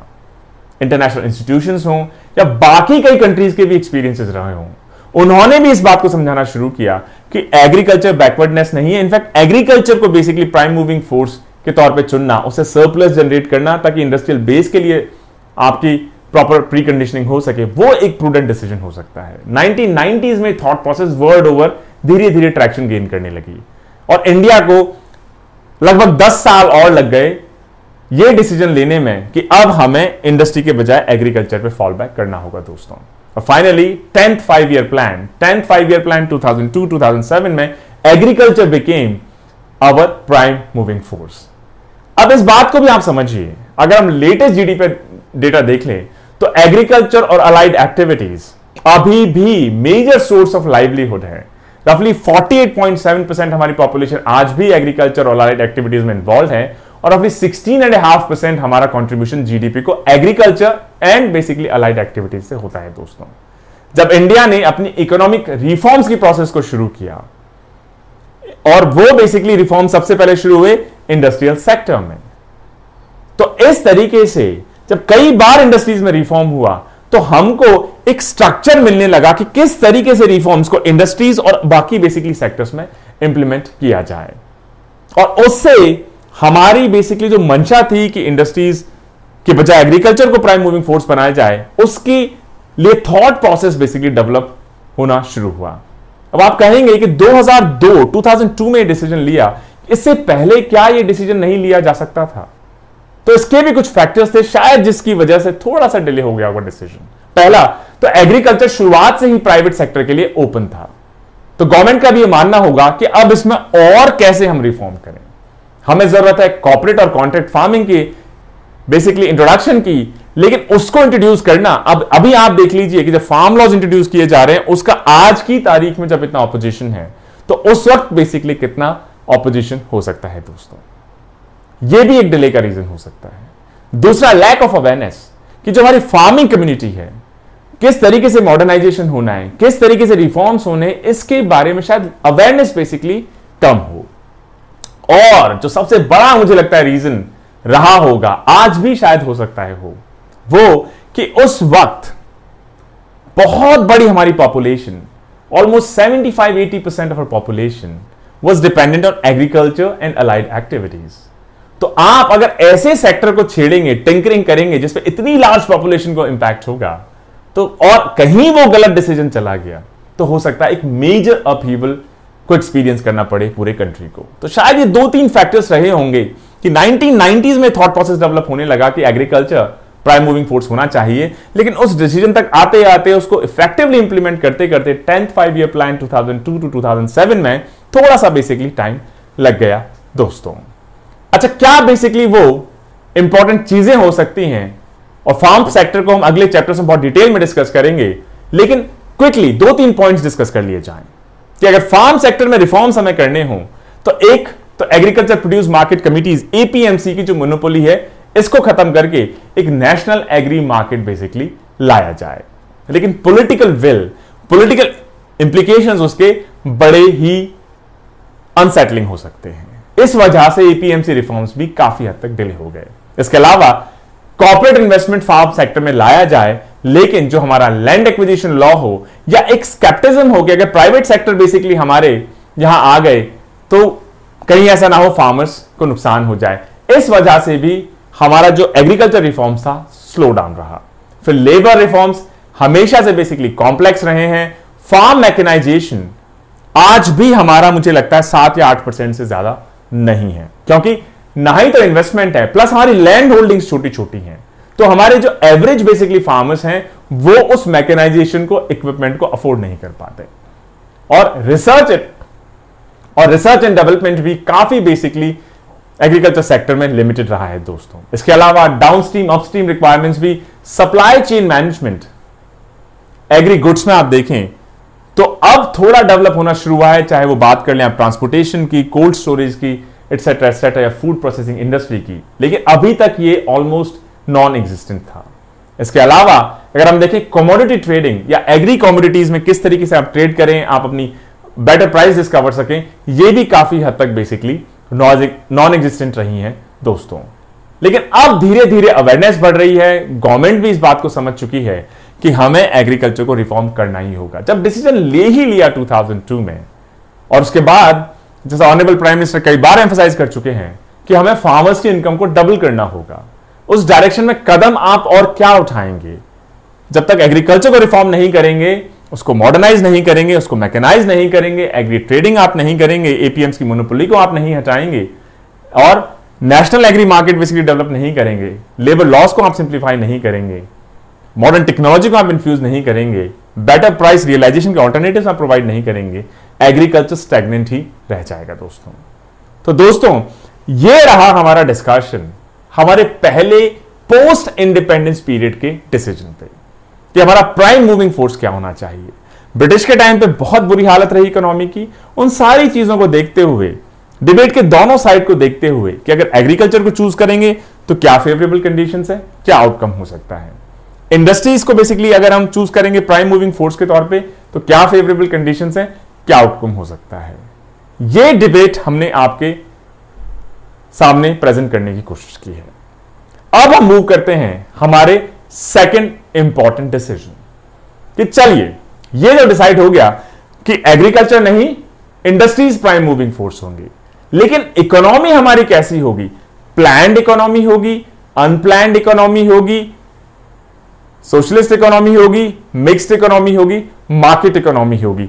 इस डिसीजन पे कैसे अराइव किया गया दोस्तों? जब इंडिया इंडिपेंडेंट हुआ तो इंडिया ने क्लियरली डिक्लेयर किया कि जो हमारी इकोनॉमी होगी वो प्लान्ड इकोनॉमी होगी और मिक्स्ड इकोनॉमी होगी।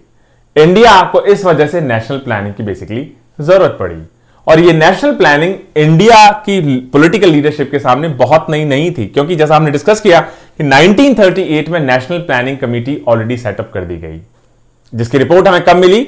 1949। तो वो सारी चीजें या वो डिबेट या वो फैक्टर्स ऑलरेडी हमारी लीडरशिप अकाउंट में ले चुकी थी कि हमें प्लान्ड इकोनॉमी चाहिए या non planned unplanned basically economy चाहिए।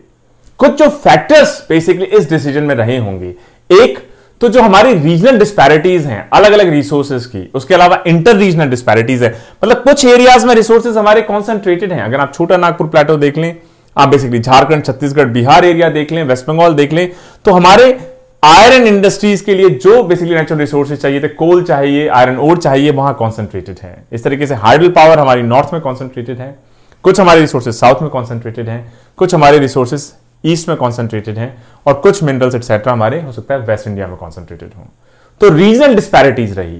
तो अगर आप फ्री मार्केट इकोनॉमी छोड़ देंगे, आप प्लान नहीं करेंगे, तो हो सकता है कुछ एरियाज तो बहुत अच्छे डेवलप हो जाएं, लेकिन जो बैकवर्ड एरियाज हैं जहां पे रिसोर्सेज नहीं है, वो हो सकता है वैसे ही बैकवर्ड पिछड़े रह जाएं। तो एक मेजर रीजन ये रहा। दूसरा मेजर रीजन रहा कि हम प्लान्ड इकोनॉमी चूज करेंगे, वो ये रहा कि मास पॉवर्टी, मतलब एब्जेक्ट पॉवर्टी, बेहद गरीबी बेसिकली इंडिया में देखने को मिली, और इस वजह से गवर्नमेंट ने कहा कि अगर हमें पॉवर्टी को हटाना है, पॉवर्टी एलिवेशन को लाना है, तो हमें इकोनॉमिक प्लानिंग करनी ही पड़ेगी, क्योंकि तभी हम रिसोर्सेज को डाइवर्ट कर पाएंगे, इन्वेस्ट कर पाएंगे, प्लान कर पाएंगे ऐसे प्रोग्राम्स और प्लान्स में जिससे पॉवर्टी को बेसिकली हटाया जा सके। तो ये जो एब्जेक्ट पॉवर्टी है, ये एक मेजर बेसिकली इनपुट रहा इस प्लान्ड इकोनॉमी के डिसीजन में। इसके अलावा इंडिया, जो कि फेडरेशन ऑफ स्टेट्स बेसिकली कहा जाता है, और सेंट्रलाइज्ड यूनियन गवर्नमेंट एक पावरफुल रोल प्ले करती है, यह भी एक कॉन्सेप्ट रहा कि यूनियन गवर्नमेंट बेसिकली प्लान करेगी स्टेट्स की हेल्प से, और सब लोग एक प्लान्ड इकोनॉमी की तरफ मूव करेंगे दोस्तों। इसके अलावा जो प्लान्ड इकोनॉमी रहेगी इंडिया की, या तो सेकंड इंपॉर्टेंट डिसीजन रहा प्राइम मूविंग फोर्स के बाद कि प्लान्ड या अनप्लान्ड इकोनॉमी रहेगी, इसमें जो बाकी वर्ल्ड में जो इंपॉर्टेंट इवेंट्स रहे उनका भी मेजर इन्फ्लुएंस रहा। जैसे सबसे पहले जो 1929 का ग्रेट डिप्रेशन रहा, तब तक सबको यही लगता था एडम स्मिथ की थ्योरी कि नॉन इंटरफेरेंस या फ्री मार्केट इकोनॉमी ही सबसे बेस्ट सॉल्यूशन है। फ्री हैंड को ऑपरेट कर देना चाहिए, डिमांड और सप्लाई अपने आप बैलेंस करते रहेंगे, गवर्नमेंट को कोई रोल प्ले नहीं करना चाहिए। लेकिन जब ग्रेट डिप्रेशन रहा 1929, तो इवन जो मोस्ट इंडस्ट्रियलाइज्ड नेशंस थे, अमेरिका, यूके, यूरोप, जर्मनी, सबको रीथिंक करने के लिए फोर्स कर दिया गया कि शायद फ्री मार्केट इकोनॉमी हर प्रॉब्लम का सॉल्यूशन नहीं है, शायद वेलफेयर स्टेट को आना होगा, स्टेट को इकोनॉमिक एक्टिविटीज में इंटरफेयर करना होगा, एक्टिव रोल प्ले करना होगा। तो फ्री मार्केट इकोनॉमी का जो फ्री फ्लोइंग कॉन्सेप्ट चल रहा था इतने डिकेड से, उसमें एक ब्रेक आ गया। सेकंड, कई सारी कमांड इकोनॉमीज का मतलब जो स्टेट इकोनॉमी, जो स्टेट बेसिकली ओन करता है पूरी इकोनॉमी को, अपने हिसाब से चलाता है, जैसे सोवियत यूनियन, यूएसएसआर या फिर ईस्ट यूरोपियन कंट्रीज। इन्होंने अपनी प्लान्ड इकोनॉमी, अपनी प्लानिंग की वजह से इनकी जो इकोनॉमिक ग्रोथ रही उन डिकेड्स में, 1930s में, 40s में, बहुत रैपिड इकोनॉमिक ग्रोथ देखने को मिली। तो पूरी वर्ल्ड ग्लोबली हर कोई इस चीज को अप्रिशिएट करने लग गया कि एक्चुअली अगर आप प्रॉपर प्लानिंग करें इकोनॉमी की, तो हो सकता है अनप्लान्ड इकोनॉमी के बजाय कहीं जल्दी बेसिकली आप ग्रोथ और डेवलपमेंट गेन अचीव कर सकते हैं। सिमिलरली 1950s और 60s में जो डोमिनेंट बेसिकली व्यू रहा पॉलिसी मेकर्स का, वो यही रहा कि स्टेट को भी एक एक्टिव रोल प्ले करना चाहिए अपनी इकोनॉमी में, अपनी इकोनॉमिक एक्टिविटीज में।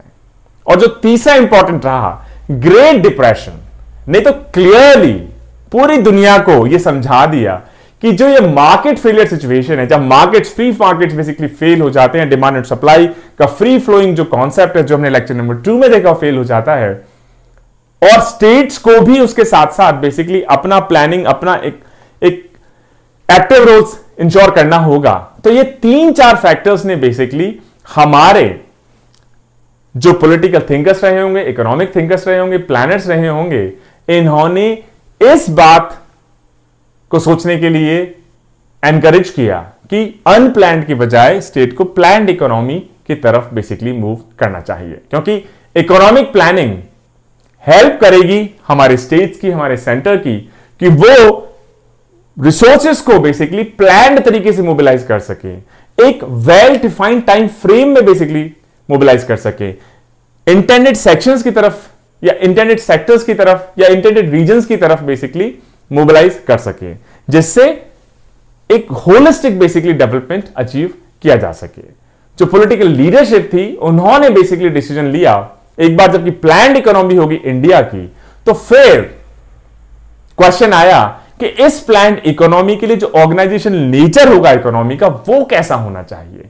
स्टेट इकोनॉमी होना चाहिए या मिक्स्ड इकोनॉमी होना चाहिए? क्योंकि प्लान्ड इकोनॉमी तो आप किसी भी टाइप की इकोनॉमी में अचीव कर सकते हैं।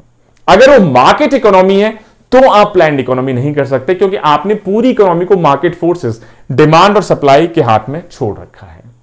लेकिन मिक्स्ड इकोनॉमी, जिसमें बेसिकली पब्लिक सेक्टर भी इंपॉर्टेंट रोल प्ले करेगा, प्राइवेट सेक्टर भी इंपॉर्टेंट रोल प्ले करेगा, और आप प्लानिंग के तहत बेसिकली दोनों को स्टीयर कर सकते हैं, गाइड कर सकते हैं, फॉर्मुलेट कर सकते हैं। या फिर स्टेट इकोनॉमी, जिसमें पूरा ही स्टेट का टोटल कंट्रोल है, ऐसी इकोनॉमीज को भी आप प्लान करके आगे बढ़ा सकते हैं। दोस्तों, जो आइडिया था प्लानिंग का, वो बेसिकली मेजरली इंस्पायर हुआ सोवियत प्लानिंग से, और जिसको कमांड इकोनॉमी भी कहा जाता है। अब यूएसएसआर या सोवियत तो बेसिकली सोशलिस्ट कंट्री था, लेकिन इंडिया एक डेमोक्रेटिक कंट्री था। लेकिन ज्यादातर आइडियाज जो हैं इकोनॉमिक प्लानिंग के, वो एक्चुअली इंडिया ने ही नहीं, लेकिन ज्यादातर जो प्लान इकोनॉमीज रही उस वक्त की, उन्होंने सोवियत प्लानिंग, यूएसएसआर की प्लानिंग से बेसिकली बोरो किए या फिर उधार लिए। दोस्तों, डोमिनेंट फोर्स इंडिया की प्लानिंग में जो हमारे first prime minister Shri Jawaharlal Nehru ji हैं, इन्होंने कई बार बेसिकली सोशलिस्ट लीनिंग्स को पिक करते हुए सोवियत यूनियन से जो इंपॉर्टेंट लर्निंग्स रही प्लानिंग की, उनको बोरो किया।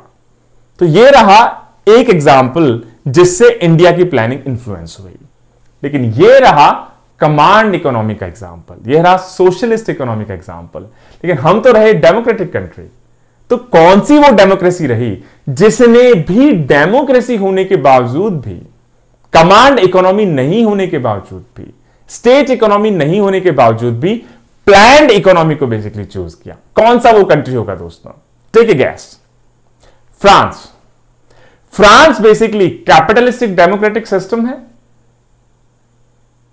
और फ्रांस ने 1947 में फाइनली डिसाइड किया कि हम प्लान्ड इकोनॉमी की तरफ मूव करेंगे। फ्रांस पहला कंट्री रहा, जैसा हमने देखा हमारे बेसिकली लेक्चर नंबर 1, कि 1944 और 1945 वर्ल्ड वॉर के जस्ट बाद फ्रांस ने यह डिसीजन लिया कि हम मार्केट इकोनॉमी के बजाय मिक्स्ड इकोनॉमी की तरफ मूव करेंगे। और उसके 2 साल बाद फ्रांस ने यह भी डिसीजन लिया कि मिक्स्ड इकोनॉमी के साथ साथ हम प्लान्ड इकोनॉमी की तरफ बेसिकली मूव करेंगे। और अल्टीमेटली सभी का बेसिक जो अल्टीमेट पर्पस था वो यही था कि इकोनॉमिक ग्रोथ तेजी से हम अचीव कर सकें, इकोनॉमिक डेवलपमेंट बेसिकली हम तेजी से अचीव कर सकें। दोस्तों, इंडिया की जो मिक्स्ड इकोनॉमी की बेसिकली ब्रांड रही, ये ब्यूटीफुली आउटलाइन की गई 1951 में ही, और इसकी काफी सारी डिटेल्स बेसिकली जो फर्स्ट डिकेड रहा हमारा 1950s का, उसमें ही लेआउट कर दी गई। दोस्तों, और 1950s का जब डिकेड एंड होने लगा, तो जो कॉन्सेप्ट रहा हमारा मिक्स्ड इकोनॉमी का, बेसिकली ये रफली थोड़ा स्लो डाउन होने लगा। लेकिन जब हमारे इकोनॉमिक रिफॉर्म्स को हमें ट्रिगर करना पड़ा और गवर्नमेंट को यह बेसिकली समझ में आया कि सिर्फ स्टेट इंडस्ट्रीज से काम नहीं चलेगा, balance of payment crisis 90s के क्राइसिस के बाद हमें हमारी प्राइवेट कंपनीज को भी प्रमोट करना होगा, हमें लिबरलाइज करना होगा, ग्लोबलाइज करना होगा, प्राइवेटाइज करना होगा। उसके बाद 1990s में मिक्स्ड इकोनॉमी का जो कॉन्सेप्ट है, जो अभी भी चल रहा है, वो तेजी से बेसिकली जन्म लेने लगा। दोस्तों, प्लानिंग के फंक्शंस, किस तरीके से प्लानिंग होंगी, गवर्नमेंट का क्या रोल होगा, प्राइवेट सेक्टर का क्या रोल होगा, कौन सी वो एजेंसी रही जिसने इसमें मेजर रोल प्ले किया है? Planning commission, of course. Planning commission अपने डिफरेंट बेसिकली 5 ईयर प्लान्स के थ्रू अलग अलग सेक्टर्स पे एम्फेसाइज करता था, उनकी ग्रांट्स कितनी होंगी, किसको कितना पैसा मिलेगा, किस स्टेट को मिलेगा, कौन से सेक्टर में फोकस रहेगा, किस तरीके से पूरी इकोनॉमी स्टीयर होगी। प्लानिंग कमीशन का हमेशा से मेजर रोल रहा है और प्लानिंग कमीशन का जो एक्सपीरियंस रहा उससे बेसिकली उस एक्सपीरियंस को यूज करते हुए 2015 में जो अभी की गवर्नमेंट है इन्होंने प्लानिंग कमीशन को डिसॉल्व किया और उसके बजाय उसको रिप्लेस किया नीति आयोग से, जिसको इकोनॉमिक थिंक टैंक कहा जाता है। और इसका एम है कि जो हमारी पूरी मेथड प्रोसेस है प्लानिंग की, इसको रिवोल्यूशनाइज कर दिया जाए, ओवरहॉल कर दिया जाए, और जिसका हमको कुछ इंपैक्ट देखने को अब इकोनॉमी में मिल रहा है दोस्तों। तो ये कुछ फैक्टर्स रहे, चाहे वो सोवियत यूनियन का एग्जाम्पल हो, चाहे वो फ्रांस का एग्जाम्पल हो, या हमारी खुद की थॉट प्रोसेस हो।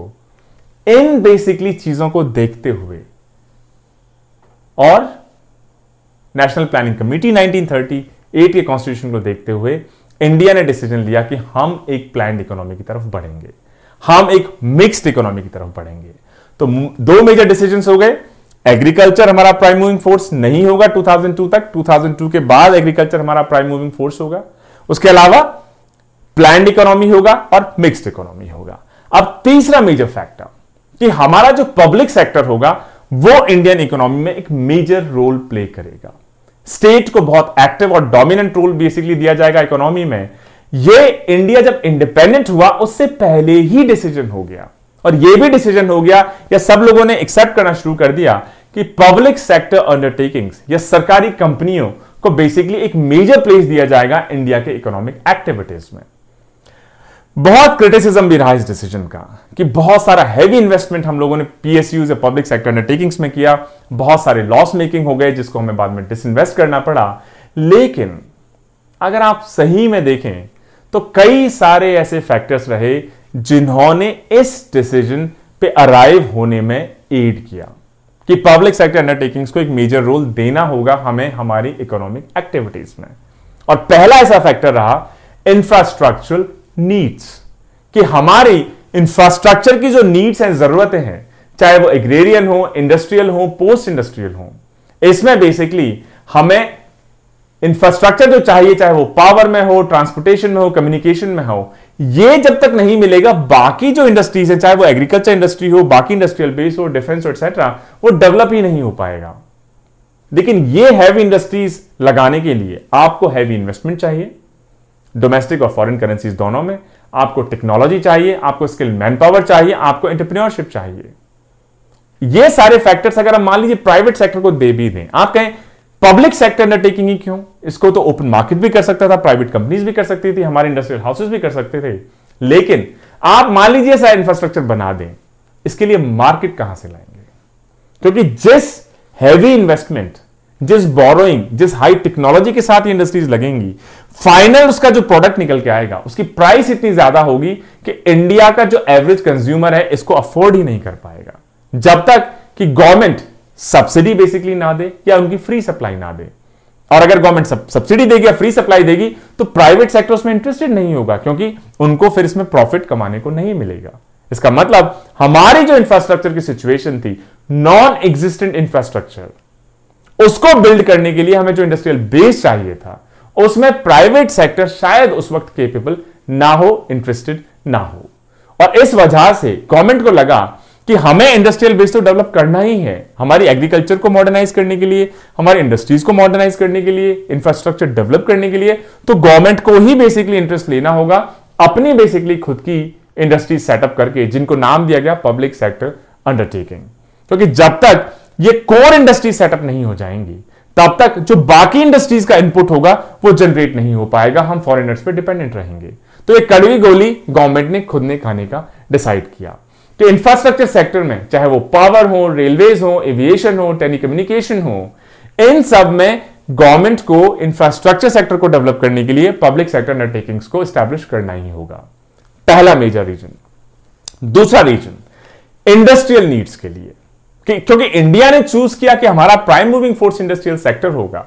अब इंडस्ट्रियल सेक्टर में कुछ बहुत कम बेसिकली एरियाज में अगर आप देख लें तो प्राइवेट सेक्टर नॉन एग्जिस्टेंस के बराबर था। एक कंपनी थी जो आयरन ओर या स्टील सेक्टर में थी, और उसके अलावा सीमेंट सेक्टर के अलावा शायद ही किसी सेक्टर में इंडिया की खुद की कंपनी बेसिकली स्टैब्लिश थी। इसका मतलब गवर्नमेंट को लगा कि अगर हमें इंडस्ट्रियलाइजेशन को बेसिकली स्टैब्लिश करना है तो उसके लिए जो कोर इंडस्ट्रीज हैं, जिनको बेसिक इंडस्ट्रीज भी कहा जाता है, इंफ्रास्ट्रक्चर इंडस्ट्रीज भी कहा जाता है, कोर इंडस्ट्रीज, कोर सेक्टर भी कहा जाता है, जो शुरुआत में 6 इंडस्ट्रीज थी, उसके बाद 2013 में 2 इंडस्ट्रीज को और जोड़ा गया, नेचुरल गैस एंड फर्टिलाइजर्स को, और ये 8 इंडस्ट्रीज, कोर इंडस्ट्रीज की अगर बात है, टोटल कितनी इंडस्ट्रीज हैं? 8, 5 + 3। कौन कौन सी इंडस्ट्रीज हैं ये इंडस्ट्रीज हैं रिफाइनरी प्रोडक्ट्स, यह है इलेक्ट्रिसिटी, यह है स्टील, यह है कोल, यह है क्रूड ऑयल, यह है नेचुरल गैस, यह है सीमेंट एंड फर्टिलाइजर्स। और ये 8 कोर इंडस्ट्रीज टोटली, इनका अगर कंबाइंड वेटेज आप देख लें industrial index of industrial production या आईआईपी में, तो रफली 40.27% इनका बेसिकली कंट्रीब्यूशन है। जो सबसे ज्यादा है रिफाइनरी प्रोडक्ट्स का 11.29, इलेक्ट्रिसिटी का 7.99, स्टील का 7.22, कोल का 4.16, crude oil 3.62, natural gas 2.77, cement 2.16 and fertilisers 1.06। तो जैसा हमने कहा कि इंफ्रास्ट्रक्चर नहीं था, इंफ्रास्ट्रक्चर को सपोर्ट करने के लिए पब्लिक सेक्टर अंडरटेकिंग स्टैब्लिश करनी पड़ी, उसी तरीके से हमारी जो बेसिक कोर इंडस्ट्रीज थी, इनको भी basically high capital, high technology, high skill man power, high articulation, entrepreneurship, ये सारी चीजें चाहिए थी जो उस वक्त प्राइवेट सेक्टर के पास अवेलेबल नहीं थी। तो इस वजह से इंफ्रास्ट्रक्चर के साथ इंडस्ट्रियल बेस डेवलप करने के लिए भी पब्लिक सेक्टर अंडरटेकिंग्स को हमें स्टैब्लिश करना ही पड़ा। इसके अलावा ये जो बेसिक इंडस्ट्रीज हैं, इसमें से जो गुड्स और प्रोडक्ट्स बेसिकली बनेंगे, ये अगर आप सब्सिडाइज नहीं करेंगे, फ्री में नहीं देंगे, तो कंज्यूमर्स की उस वक्त की परचेजिंग कैपेसिटी नहीं थी, खरीद पाने की उनकी कैपेबिलिटी नहीं थी। तो अगर प्राइवेट सेक्टर इनको बना भी देगा तो खरीदेगा कौन? तो खरीदेगा नहीं, तो इस इंडस्ट्रीज में प्राइवेट सेक्टर को क्यों इंटरेस्ट होगा? इस वजह से इंफ्रास्ट्रक्चर की तरह बेसिक इंडस्ट्रीज में भी गवर्नमेंट को लगा कि हमें खुद को ही इस जिम्मेदारी को उठाना होगा। अगर हम 6 बेसिक इंडस्ट्रीज की बात देखें 2013 से पहले, तो सीमेंट इंडस्ट्री में कुछ प्राइवेट सेक्टर देखने को मिला। आयरन एंड स्टील इंडस्ट्री में देखें तो सिर्फ एक single basically private company, Tata steels. उसके बाद अगर आप देखें कोल इंडस्ट्री प्राइवेट सेक्टर में काफी देखने को मिली। क्रूड एंड रिफाइनिंग जो इंडस्ट्रीज थी जस्ट बेसिकली स्टार्ट ही हुई। तो जो डिमांड्स थी इंडस्ट्रियलाइजेशन की, वो उस वक्त की जो बेसिक इंडस्ट्रीज हमारे पास अवेलेबल थी वो कभी पूरा नहीं कर सकती थी। और इसके अलावा उनको एक्सपेंशन की जो हमको जरूरत थी, अलग अलग एरियाज में, अलग अलग नंबर्स में, किस तरह की इंडस्ट्री किस चीज के लिए चाहिए थी, इसमें शायद उस वक्त के जो गिने चुने निग्लिजिबल प्राइवेट प्लेयर्स थे, ना तो उनके पास इतनी कैपेबिलिटी थी, ना उनके पास इन्वेस्टेबल कैपिटल थी, ना उनको बेसिकली शायद बहुत इंटरेस्ट होगा। और इस वजह से गवर्नमेंट के पास कोई चॉइस नहीं बची कि हमारे इंफ्रास्ट्रक्चर, हमारे इंडस्ट्रियलाइजेशन बेस को सपोर्ट करने के लिए हमें पीएसयूज को एस्टैब्लिश करना होगा। जो तीसरा बड़ा रीजन रहा पीएसयूज को एस्टैब्लिश करने का, वो रहा एम्प्लॉयमेंट जनरेशन, जॉब्स के लिए। कि जो पीएसयूज होंगी, ये इनको एक इंपॉर्टेंट मॉडल के रूप में देखा जाएगा when it comes to employment generation strategy. क्योंकि जो गवर्नमेंट थी डेमोक्रेटिक सेटअप में बेसिकली एस्टैब्लिश हुई, तो किस तरीके से सोशो पॉलिटिकल डायमेंशंस इस देश के अचीव बेसिकली किए जाएं, सिर्फ इकोनॉमिक ही नहीं, लेकिन सोशल चेंज कैसे आएगा, पॉलिटिकल चेंज कैसे आएगा, लोगों को जॉब जब तक नहीं मिलेगा वो अपनी एजुकेशन पे, अपने हेल्थ पे, इंफ्रास्ट्रक्चर पे आगे बढ़ने में कैसे बेसिकली अपने आप को कैपेबल महसूस करेंगे, उसके लिए उनको जॉब दिया जाना जरूरी है, एम्प्लॉयमेंट दिया जाना जरूरी है। और जब हम इंडिपेंडेंट हुए तो serious poverty, lack of employment, उसके साथ हमारी पॉपुलेशन तेजी से ग्रो करने लगी। तो गवर्नमेंट को लगा कि अगर हम गरीब लोगों तक जॉब्स पहुंचा पाएंगे तो वो पॉवर्टी एलिवेशन का या गरीबी से उनको निकालने का इससे अच्छा कोई इंस्ट्रूमेंट नहीं हो सकता। इस वजह से गवर्नमेंट को यह भी लगा कि इंफ्रास्ट्रक्चर बेस को डेवलप करने, इंडस्ट्रियल बेस को डेवलप करने के साथ साथ एम्प्लॉयमेंट जनरेशन भी एक बहुत मेजर इनपुट रहा होगा इस पूरे डिसीजन मेकिंग में कि पीएसयूज को एस्टैब्लिश किया जाना चाहिए। इसके अलावा जॉब्स अगर आप देंगे तो उससे एक बहुत बड़ा इकोनॉमिक बेनिफिट तो होगा लोगों को, लेकिन सोशल चेंज भी बेसिकली आएगा। अगर हम ट्रेडिशनल सिस्टम देख लें इंडिया का, पर्टिकुलरली एग्रीकल्चर सिस्टम, तो हमारा जो age old rigid caste system basically रहा है, जिसमें जो लैंड के ऊपर, लेबर के ऊपर, इनकम के ऊपर, लाइवलीहुड के ऊपर बेसिकली 80 से ज्यादा % जो पॉपुलेशन डिपेंडेंट रही है, लेकिन उस पर स्ट्रॉन्ग होल्ड बेसिकली रहा है सिर्फ कुछ ही क्लासेस का, कास्ट का। तो एक लार्ज सेक्शन जो हमारी कंट्री का रहा, वो उन रिसोर्सेज से अपने आप को डिप्राइव फील करता रहा। तो गवर्नमेंट ने कहा कि एक तरफ तो ये जो इश्यूज हैं हमारे लैंड एडमिनिस्ट्रेशन में या एग्रीकल्चर सेक्टर में, इनको हम ठीक करेंगे लैंड रिफॉर्म्स बेसिकली लाके, कि जिसके पास लार्ज लैंड होल्डिंग्स हैं उनको हम कंसोलिडेट करेंगे, लैंड सीलिंग लगाएंगे, उनसे उस लैंड को लेके छोटे बेसिकली काश्तकारों में या लैंडलेस लेबरर्स में उसको रीडिस्ट्रीब्यूट किया जाएगा। उसके साथ साथ पैरेलली हम पीएसयूज एस्टैब्लिश करेंगे ताकि मॉडर्न फैक्ट्रीज में भी बेसिकली ऐसे लोगों को रिजर्वेशंस या अफर्मेटिव एक्शन के थ्रू बेसिकली इनको जॉब दिया जा सके, जिससे इकोनॉमिक चेंज तो आए ही आए, लेकिन इसको इकोनॉमिक टूल के रूप में सोशल चेंज लाने के लिए भी देखा जाना चाहिए। दोस्तों, जो हाईली कैपिटल इंटेंसिव सेक्टर्स रहे, इसके लिए इन्वेस्टेबल फंड्स बेसिकली अवेलेबल नहीं हुए, और इस वजह से गवर्नमेंट ने फिर धीरे धीरे टैक्सेशन से, इंटरनल एक्सटर्नल बोरोइंग से और कई बार प्रिंटिंग फ्रेश मनी से उस इन्वेस्टेबल कैपिटल को जनरेट करना शुरू किया, जिससे वो बेसिकली पीएसयू स्टैब्लिश कर सके। और गवर्नमेंट का यह भी मानना था कि जो थ्योरी है trickle down effect, trickle down effect का मतलब है कि अगर आप लोगों को जॉब दे देंगे, ग्रोथ होगी, डेवलपमेंट होगी, तो उसका बेनिफिट अपने आप लोगों तक पहुंच जाएगा, गवर्नमेंट को बिना कुछ किए अपने आप पर्कुलेट हो जाएगा मासेस तक। उसका भी बेनिफिट हमें मिल पाएगा अगर हम पीएसयूज बेसिकली स्टैब्लिश करेंगे। इनफैक्ट हमारे जो फर्स्ट प्राइम मिनिस्टर रहे श्री जवाहरलाल नेहरू जी, उन्होंने तो पीएसयूज को टेंपल्स ऑफ मॉडर्न इंडिया तक कहा कि ये मॉडर्न इंडिया के बेसिकली मंदिर होंगे, कि जिसमें हम इकोनॉमिक चेंज ला पाएंगे, एग्रीकल्चर को मॉडर्नाइज कर पाएंगे, इंडस्ट्रियल बेस बना पाएंगे, इंफ्रास्ट्रक्चर बेस बना पाएंगे और सोशल चेंज ला पाएंगे।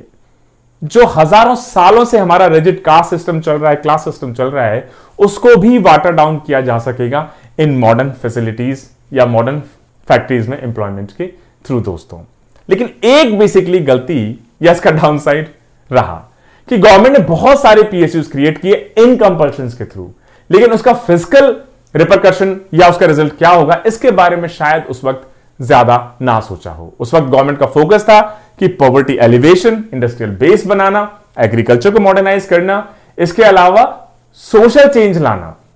लेकिन जब ओवर एम्प्लॉयमेंट बेसिकली दिया जाने लगा इन पीएसयूज में, जिसकी वजह से उनकी सैलरीज में, वेजेस में, पेंशंस में, प्रोविडेंट फंड्स में इतना पैसा ड्रेन होने लगा कि बहुत सारे पीएसयूज धीरे धीरे लॉस मेकिंग बेसिकली होने लग गए। तो ये हुए 3 फैक्टर्स। जो चौथा बेसिकली फैक्टर है कि पीएसयूज को स्टैब्लिश किया जाना चाहिए गवर्नमेंट की तरफ से, वो है प्रॉफिट्स या सोशल सेक्टर के स्टैब्लिशमेंट या डेवलपमेंट के लिए। आप कोई भी फैक्ट्री, कोई भी बिजनेस, कोई भी बेसिकली पीएसयू स्टैब्लिश करें, तो एक पर्पस तो यह है कि आप एसेट्स क्रिएट कर रहे हैं, कि आप इंडस्ट्रियल बेस क्रिएट कर रहे हैं जो दूसरी इंडस्ट्रीज को, दूसरे सेक्टर्स को हेल्प कर सके, इंफ्रास्ट्रक्चर डेवलप कर सके, इंडस्ट्रियल बेस डेवलप कर सके, जॉब कर सके।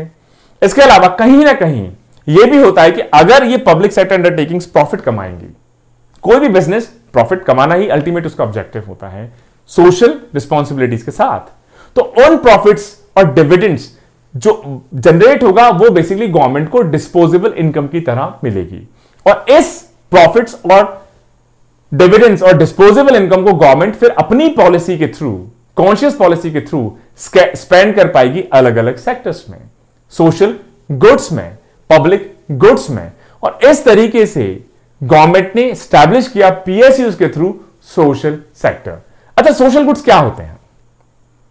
सोशल गुड्स वो होते हैं universal supply of certain goods and services to the citizen. मतलब कुछ ऐसी चीजें, education, health care, nutrition, drinking water, social security etcetera, जो हर सिटीजन को बेसिकली मिलना ही चाहिए, चाहे उसकी कैपेबिलिटी कितनी भी हो, चाहे वो गरीब हो, अमीर हो, रईस हो। ये सोसाइटी को सोशल गुड्स के रूप में देना गवर्नमेंट की रिस्पॉन्सिबिलिटी है। ये ऐसे एरियाज हो सकते हैं जिसमें शायद प्राइवेट सेक्टर, जब तक प्रॉफिट उसमें इन्वॉल्व ना हो, इतना इंटरेस्टेड ना हो, लेकिन गवर्नमेंट का मोटिव प्रॉफिट नहीं, गवर्नमेंट का मोटिव है कि इकोनॉमिक प्रोग्रेस तो हो ही हो, लेकिन लोगों का भी ग्रोथ और डेवलपमेंट उसमें होना चाहिए। दोस्तों, और लेक्चर नंबर 3 में हम देख चुके हैं कि ग्रोथ और डेवलपमेंट में क्या फर्क है। तो रेवेन्यू जनरेटर्स के रूप में भी पीएसयूज को देखा गया, और सोशल गुड्स प्रोडक्टर्स के रूप में भी इनको देखा गया। सोशल सेक्टर स्टैब्लिश करने में भी इनका एक मेजर रोल बेसिकली देखा गया दोस्तों। अब पांचवा रीजन कि अगर हमारी strong basically public sector undertakings होंगी जो हमारा इंफ्रास्ट्रक्चर डेवलप कर पाएंगी, हमारा इंडस्ट्रियल बेस डेवलप कर पाएंगी, हमारी एग्रीकल्चर को मॉडर्नाइज कर पाएंगी, लोगों को एजुकेट कर पाएंगी, उनको प्रोग्रेसिव बना पाएंगी, सोशल चेंज आ पाएगा, तो ये सारी चीजें हमें बेसिकली एक माहौल दे पाएंगी, सर्कमस्टांसेस दे पाएंगी, प्री कंडीशंस दे पाएंगी कि हमारा प्राइवेट सेक्टर इंडस्ट्रीज अब प्रमोट होने लगे। अभी तक प्राइवेट सेक्टर इसलिए इंटरेस्टेड नहीं था कि उनके पास इन्वेस्टेबल कैपिटल नहीं थी, उनके पास स्किल्ड ह्यूमन रिसोर्सेज नहीं थे, उनके पास टेक्नोलॉजी नहीं थी, उनके पास रिसर्च एंड डेवलपमेंट बेसिकली नहीं था, और सबसे बड़ी बात उनके पास ऐसा मार्केट नहीं था जिन लोगों के पास परचेजिंग कैपेसिटी हो उनके प्रोडक्ट्स खरीदने की। लेकिन अगर आप शुरुआत कर देंगे पब्लिक सेक्टर अंडरटेकिंग स्टैब्लिश करके, जिससे कैपिटल एसेट्स बन जाएंगे, इंडस्ट्रियल बेस स्टैब्लिश हो जाएगा, लोगों को जॉब मिलेगी, अर्निंग बेसिकली उनकी इन्वेस्टेबल कैपिटल या डिस्पोजेबल इनकम के रूप में अवेलेबल रहेगी कि अगर कोई प्राइवेट सेक्टर का कोई गुड बनाता है तो इस पैसे से उस चीज को वो खरीद सके।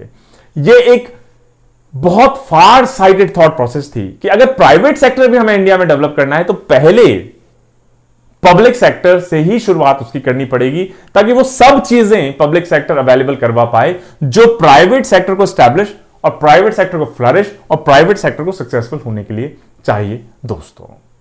और इस वजह से self sufficiency in production, balance regional development, spread of small and ancillary industries, low and stable prices, long term equilibrium in balance of payment, ये भी एक सब चीजों ने मेजर रोल प्ले किया कि पब्लिक सेक्टर एक इंपॉर्टेंट पार्ट होगा इंडियन इकोनॉमी का दोस्तों।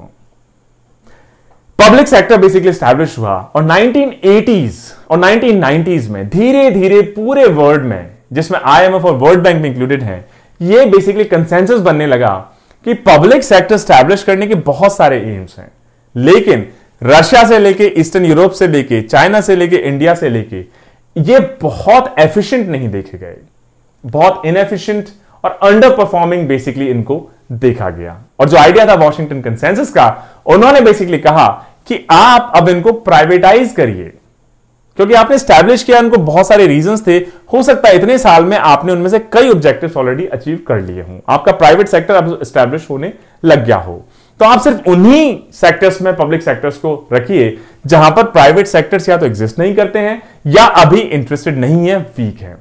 बाकी जहां पे प्राइवेट सेक्टर, मान लीजिए एयरलाइन सेक्टर है, जब हमारे पास 6 प्राइवेट एयरलाइंस कंपेटिटिव प्राइसेस पे ऑलरेडी एस्टैब्लिश हो चुकी हैं, तो एयर इंडिया जो कि लॉस मेकिंग है, 5 से 10 हजार करोड़ का लॉस हर साल का है, उसको चलाए रखने का क्या लॉजिक है। सिमिलरली कार इंडस्ट्रीज में आप देख लीजिए, सारी ब्रांड्स आज इंडिया में अवेलेबल हैं, होंडा से लेके BMW से लेके मर्सिडीज से लेके मारुति सुजुकी से लेके जनरल मोटर्स से लेके और भी बहुत सारी कंपनीज। तो फिर आप जबरदस्ती क्यों बेसिकली ऐसे सेक्टर में पब्लिक सेक्टर को एंगेज रखना चाहते हैं। सिमिलरली फोन कंपनीज में आप देख लीजिए, मोबाइल कंपनीज में आप देख लीजिए, स्टील में आप देख लीजिए।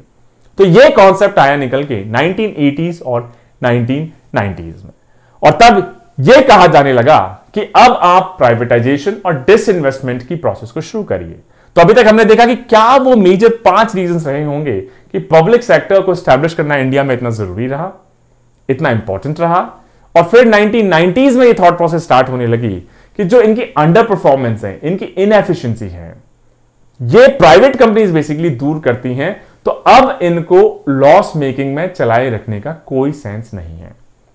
लेकिन फिर कहानी में ट्विस्ट आया मिड 2000s में, जब यूएस सब प्राइम क्राइसिस हुआ 2008-2009 में, तो ये जो डिसइन्वेस्टमेंट की प्रोसेस तेजी से हर कोई प्रमोट कर रहा था, एक बार सोचने पे फिर से मजबूर कर दिया कि सब प्राइम क्राइसिस के टाइम पे जो गवर्नमेंट बैंक्स थे, गवर्नमेंट इंस्टीट्यूशंस थे, गवर्नमेंट पीएसयूज थे, इन्होंने इकोनॉमिक रिकवरी में मेजर बेसिकली हेल्प करी गवर्नमेंट्स की। तो ये सब लोगों ने मानना शुरू कर दिया कि पीएसयूज को पूरी तरह खत्म कर देना, डिसइन्वेस्ट कर देना, उनको प्राइवेटाइज कर देना शायद एक सेंसिबल चीज नहीं है। तो जिस चीज को कहा जाता है नियो लिबरलिज्म, इस पे एक पॉज बटन लगा दीजिए कि अभी मत प्राइवेटाइज करिए, अभी थोड़ा सा एक्सपीरियंस और ले लिया जाए। तो पहले पीएसयू की जरूरत महसूस हुई, 1990s में डिसइन्वेस्टमेंट की जरूरत महसूस हुई इनकी इनएफिशिएंसी की वजह से, और उसके बाद मिड 2000s सब प्राइम क्राइसिस के टाइम पे फिर से एक बार रीथिंक के लिए हमको फोर्स कर दिया है दोस्तों। इंडिया का जो बेसिकली डिसइन्वेस्टमेंट पॉलिसी रही 2003 से लेके 2015-16 तक बहुत ज्यादा अग्रेसिव नहीं रही, लेकिन 2016-17 जो फाइनेंशियल ईयर रहा इसमें गवर्नमेंट ने फिर से डिसइन्वेस्टमेंट की प्रोसेस को शुरू कर दिया है, जिसका नाम दिया गया है स्ट्रेटेजिक डिसइन्वेस्टमेंट। और अभी जो डिसइन्वेस्टमेंट चल रहा है, जो गवर्नमेंट ने 2000 में स्टार्ट हुई, फिर 2003-4 से 2015 तक रफली पॉज रही, 16-17 से दोबारा स्टार्ट हुई, इसका पर्पस यही रहा है कि बेसिकली आप इकोनॉमी में इन्वेस्टमेंट को प्रमोट कर सके और गवर्नमेंट ऐसे सेक्टर से या इकोनॉमिक एक्टिविटीज से एग्जिट कर दे जिसमें अब उसकी कोई जरूरत नहीं रह गई है, जिसमें प्राइवेट सेक्टर बहुत अच्छे से स्टैब्लिश हो चुका है। इसके साथ ही साथ इनके सेल से, प्राइवेटाइजेशन से जो रेवेन्यू जनरेट होगा उसको गवर्नमेंट यूज कर सकती है। साथ ही साथ मोनेटाइजेशन ऑफ देयर एसेट्स और उसका जो प्रॉफिट होगा पीएसयूज को बेचने से, उसको गवर्नमेंट सोशल सेक्टर्स में या प्राइवेट सेक्टर को या एग्रीकल्चर सेक्टर को रोबस्ट बनाने में उसको रीइन्वेस्ट कर सकती है दोस्तों। तो दोस्तों, ये हमारा आज का लेक्चर का पहला पार्ट रहा कि इंडिया की इकोनॉमी कैसे इवॉल्व हुई, क्या सर्कमस्टांसेस थे ब्रिटिश के टाइम पे, क्या वो मेजर बेसिकली उस वक्त की प्रिवेलिंग सिचुएशन रही होगी जिसकी वजह से बहुत सारे जो डिसीजंस लिए गए इंडियन इकोनॉमी में उनको बेसिकली अराइव किया गया, चाहे वो प्राइम मूविंग फोर्स इंडस्ट्री होगी, एग्रीकल्चर होगी, पीएसयूज का क्या रोल बेसिकली उसमें होगा, पीएसयूज को लाने के क्या फायदे रहे 90s में, थॉट कैसे चेंज हुआ, फिर मिड 2000 में बेसिकली कैसे चेंज हुआ, डिसइन्वेस्टमेंट में अभी बेसिकली लेटेस्ट पोजीशन क्या है, इसके साथ साथ कि किस तरह की इकोनॉमी होगी, मिक्स्ड इकोनॉमी होगी, सोशलिस्ट इकोनॉमी होगी, प्लान्ड इकोनॉमी होगी, अनप्लान्ड इकोनॉमी होगी। अब इससे हम मूव करते हैं आज के हमारे लेक्चर के बेसिकली सेकंड पार्ट, जो कि रिलेटिवली छोटा है, शॉर्टर है। आज कुछ हम डिस्कस करेंगे आपसे basic terminologies about economic planning, क्योंकि जो लेक्चर नंबर 5 होगा, जो कि एक एग्जॉस्टिव लेक्चर होगा, डिफरेंट बेसिकली इकोनॉमिक प्लान्स के ऊपर एक एक करके हम सभी को डिस्कस करेंगे, की फीचर्स को डिस्कस करेंगे। उसके लिए ये सेकंड पार्ट आज हमारे लेक्चर का एक फाउंडेशन स्टोन की तरह है। तो आइए सेकंड पार्ट को शुरू किया जाए दोस्तों। जो ये आइडिया है प्लानिंग और प्लान्ड सोसाइटी का, ये अलग अलग कंट्रीज में अलग अलग लोगों का बहुत अलग अलग एक्सपीरियंस रहा है दोस्तों। अगर आप प्लानिंग सिर्फ इस वर्ड को देखें तो इसका अपने आप में कोई बहुत ज्यादा मीनिंग एक्चुअली है नहीं। ये सारी चीजें डिपेंड करेंगी कि जो आप प्लान कर रहे हैं उसका ऑब्जेक्टिव क्या है, कौन उसको बेसिकली कंट्रोलिंग अथॉरिटी है, साथ ही साथ कौन सी गवर्नमेंट इसके ऊपर है, क्या आप बेसिकली अचीव उससे करना चाह रहे हैं, किस टाइम फ्रेम में, किस रिसोर्स बेस के साथ, किसके लिए वो सारी चीजें अचीव करना चाह रहे हैं दोस्तों। तो आज की तारीख में आप वर्ल्ड इकोनॉमीज में ज्यादातर इकोनॉमीज को देख लीजिए, चाहे वो सोशलिस्ट हो, कैपिटलिस्ट हो, मिक्स्ड इकोनॉमी हो, मार्केट इकोनॉमीज की तो अलग बात है। इसके अलावा ज्यादातर इकोनॉमीज में कहीं ना कहीं प्लानिंग आपको देखने को मिलती है। इवन मार्केट इकोनॉमीज में भी कुछ एग्जांपल्स हम आपको देंगे जहां पे कुछ एरियाज में उन्होंने प्लानिंग को एक्सरसाइज किया है। इंडिया की इकोनॉमी प्लान्ड इकोनॉमी होगी, ये 1938 से मतलब हमारे फ्रीडम स्ट्रगल के दौरान और इंडिपेंडेंस के टाइम पे बहुत क्लियर हो गया। पहले प्लानिंग कमीशन ने इसका मोर्चा संभाला, इसको मैनेज किया, और अब जो थिंक टैंक नीति आयोग है वो बेसिकली इसको मैनेज कर रहा है, लीड कर रहा है। देख लेते हैं कि जो कॉन्सेप्ट ऑफ इकोनॉमिक प्लानिंग है ये कैसे किया जाता है, क्यों बेसिकली किया जाता है। पहले डेफिनेशन देख ली जाए। बहुत सारी डेफिनेशन है प्लानिंग की और ये डिपेंड करता है कि person to person, experience to experience, individual to individual. लेकिन एच.टी. डिकिंसन की जो बेसिकली डेफिनेशन है उसको सबसे एग्जॉस्टिव माना जाता है, और डेफिनेशन है इकोनॉमिक प्लानिंग या planning is making of major economic decisions, what and how much is to be produced and to whom it has to be allocated by the conscious decision of a determinate authority on the basis of a comprehensive survey of the economic system as a whole। मतलब जो situation है उसका आप सर्वे करेंगे, उसके बाद decide आप करेंगे कि क्या, किसको, कितना, कब बेसिकली देना है। एक कॉन्शियस प्लान, एक कॉन्शियस डिसीजन के थ्रू इसी को बेसिकली इकोनॉमिक प्लानिंग कहा जाए। जो नेशनल प्लानिंग कमेटी 1938 में इंडियन नेशनल कांग्रेस ने सेटअप की, उन्होंने पहली बार प्लानिंग को डिफाइन करने की कोशिश की। 1940 में उन्होंने प्लानिंग की डेफिनेशन बेसिकली को कॉइन किया और रिपोर्ट जो सबमिट की इन्होंने 1949 मतलब इंडिपेंडेंस के बाद बेसिकली अपनी सबमिट की दोस्तों। और ये जो प्लानिंग की डेफिनेशन है इसको अभी तक की सबसे ब्रॉडेस्ट पॉसिबल डेफिनेशन माना जाता है। क्या डेफिनेशन रही? ये डेफिनेशन रही कि planning under a democratic system may be defined as the technical coordination by disinterested experts of consumption, production, investment, trade, and income distribution in accordance with social objectives set by bodies representative of the nation. इसका मतलब planning basically किसी भी democratic system में एक technical coordination है ऐसे experts द्वारा managed जिनका खुद का बेसिकली कोई उसके अंदर पर्सनल गेन नहीं हो, इंटरेस्ट नहीं हो, जिसमें वो कंजम्पशन क्या होगा, प्रोडक्शन क्या होगा, इन्वेस्टमेंट क्या होगा, ट्रेड क्या होगा, इनकम डिस्ट्रीब्यूशन क्या होगा, ये सारी चीजें डिफाइन होंगी कि हमारा अल्टीमेट सोशल ऑब्जेक्टिव क्या है, सोसाइटी के लिए हम क्या करना चाहते हैं, नेशन के लिए क्या करना चाहते हैं। ये होगा बेसिकली हमारा प्लानिंग। इसका मतलब प्लानिंग आप सिर्फ इकोनॉमिक्स के पॉइंट ऑफ व्यू से नहीं करेंगे कि प्रॉफिट आप किस में कमा लेंगे। प्लानिंग का मतलब है कि लोगों का ग्रोथ किस में होगा, डेवलपमेंट किस में होगा, स्टैंडर्ड ऑफ लिविंग बेसिकली आप बेटर किस में कर पाएंगे। तो इसका मतलब इसमें जैसा हमने देखा अपने लेक्चर नंबर 3 में, इसमें ग्रोथ के साथ साथ इसमें कल्चरल और स्पिरिचुअल वैल्यूज, ह्यूमन साइड या नॉन मटेरियल साइड जो है ह्यूमन लाइफ की, वो भी इंक्लूडेड है।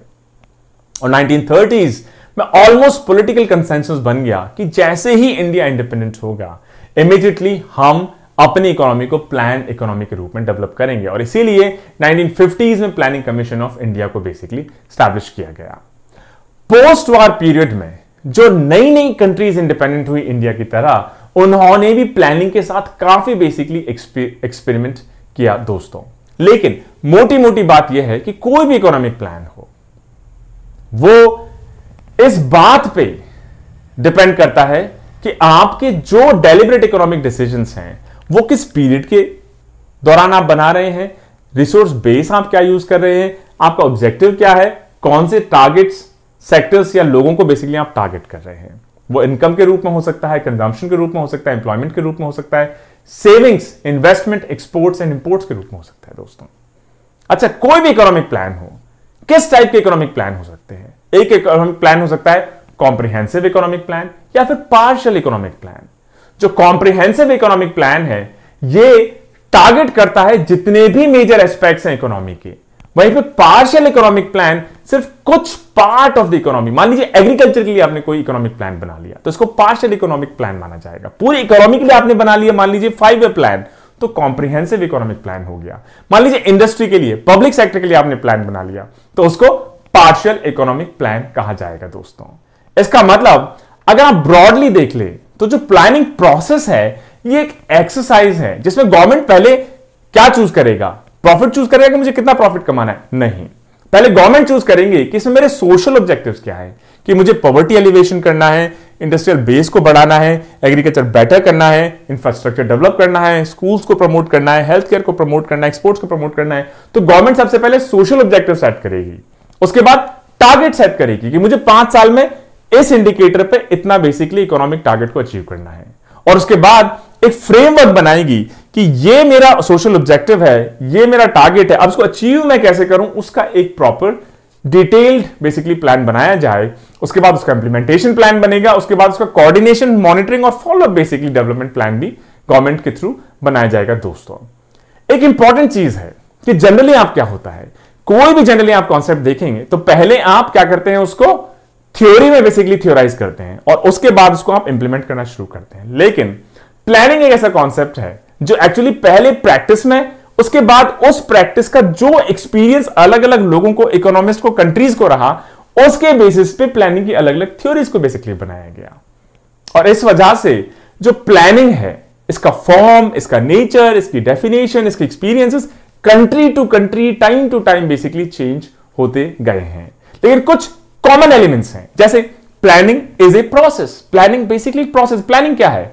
It's a process of doing something. कुछ भी आप कर सकते हैं। आज मैं घूमने जा रहा हूं, आज मैं पढ़ने जा रहा हूं, आज मैं एग्रीकल्चर करने जा रहा हूं, आज मैं ड्राइव करने जा रहा हूं, आज मैं ऑफिस जा रहा हूं। और उस वजह से, क्योंकि प्रोसेस है, इसको आप चाहें तो एक्सेलरेट कर सकते हैं, बढ़ा सकते हैं, आप चाहें तो डेसिलेट कर सकते हैं, इसका आप डायरेक्शन चेंज कर सकते हैं। इसी तरीके से प्लान के साथ भी ये सारी चीजें आप कर सकते हैं। दूसरा इसका जो ट्रेट है कि planning must have well defined goals, कि इसके क्लियरली डिफाइंड गोल्स होने चाहिए। सेकेंड वर्ल्ड वॉर के बाद बहुत सारी कंट्री डेवलपमेंट प्लानिंग जिन्होंने बेसिकली चूज की, उन्होंने कई सारी सोशो इकोनॉमिक बेसिकली हर्डल्स को फेस किया। तो हमको क्लियर होना चाहिए कि आप जब प्लान कर रहे हैं तो आपका अल्टीमेट ऑब्जेक्टिव क्या है। सोशल चेंज लाना, पॉलिटिकल चेंज लाना, इकोनॉमिक चेंज लाना, सिर्फ प्रॉफिट्स बनाना, इंफ्रास्ट्रक्चर बेटर करना, स्कूल्स बेटर करना, न्यूट्रिशन बेटर करना। So you must have very well defined goals.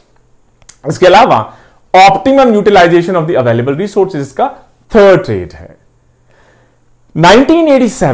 1987 वो साल रहा जहां पे सस्टेनेबल डेवलपमेंट की बात इमर्ज होने लगी कि जब भी आप डेवलपमेंट करेंगे तो ऐसा ना हो कि बिल्कुल अंधाधुंध डेवलपमेंट हो, क्योंकि 1987 के सस्टेनेबल डेवलपमेंट के कॉन्सेप्ट से पहले यह माना जाता था कि जो भी नेचुरल रिसोर्सेज हैं उनको आप मैक्सिमाइज, उनको आप जितना ज्यादा हो सके एक्सप्लॉइट करिए, एक्सट्रैक्ट करिए। इस बात को आप भूल जाइए कि उससे एनवायरमेंट पे क्या फर्क पड़ रहा है, इस बात को आप भूल जाइए कि अगली जनरेशन पे क्या फर्क पड़ेगा, पोल्यूशन पे बेसिकली क्या फर्क पड़ेगा।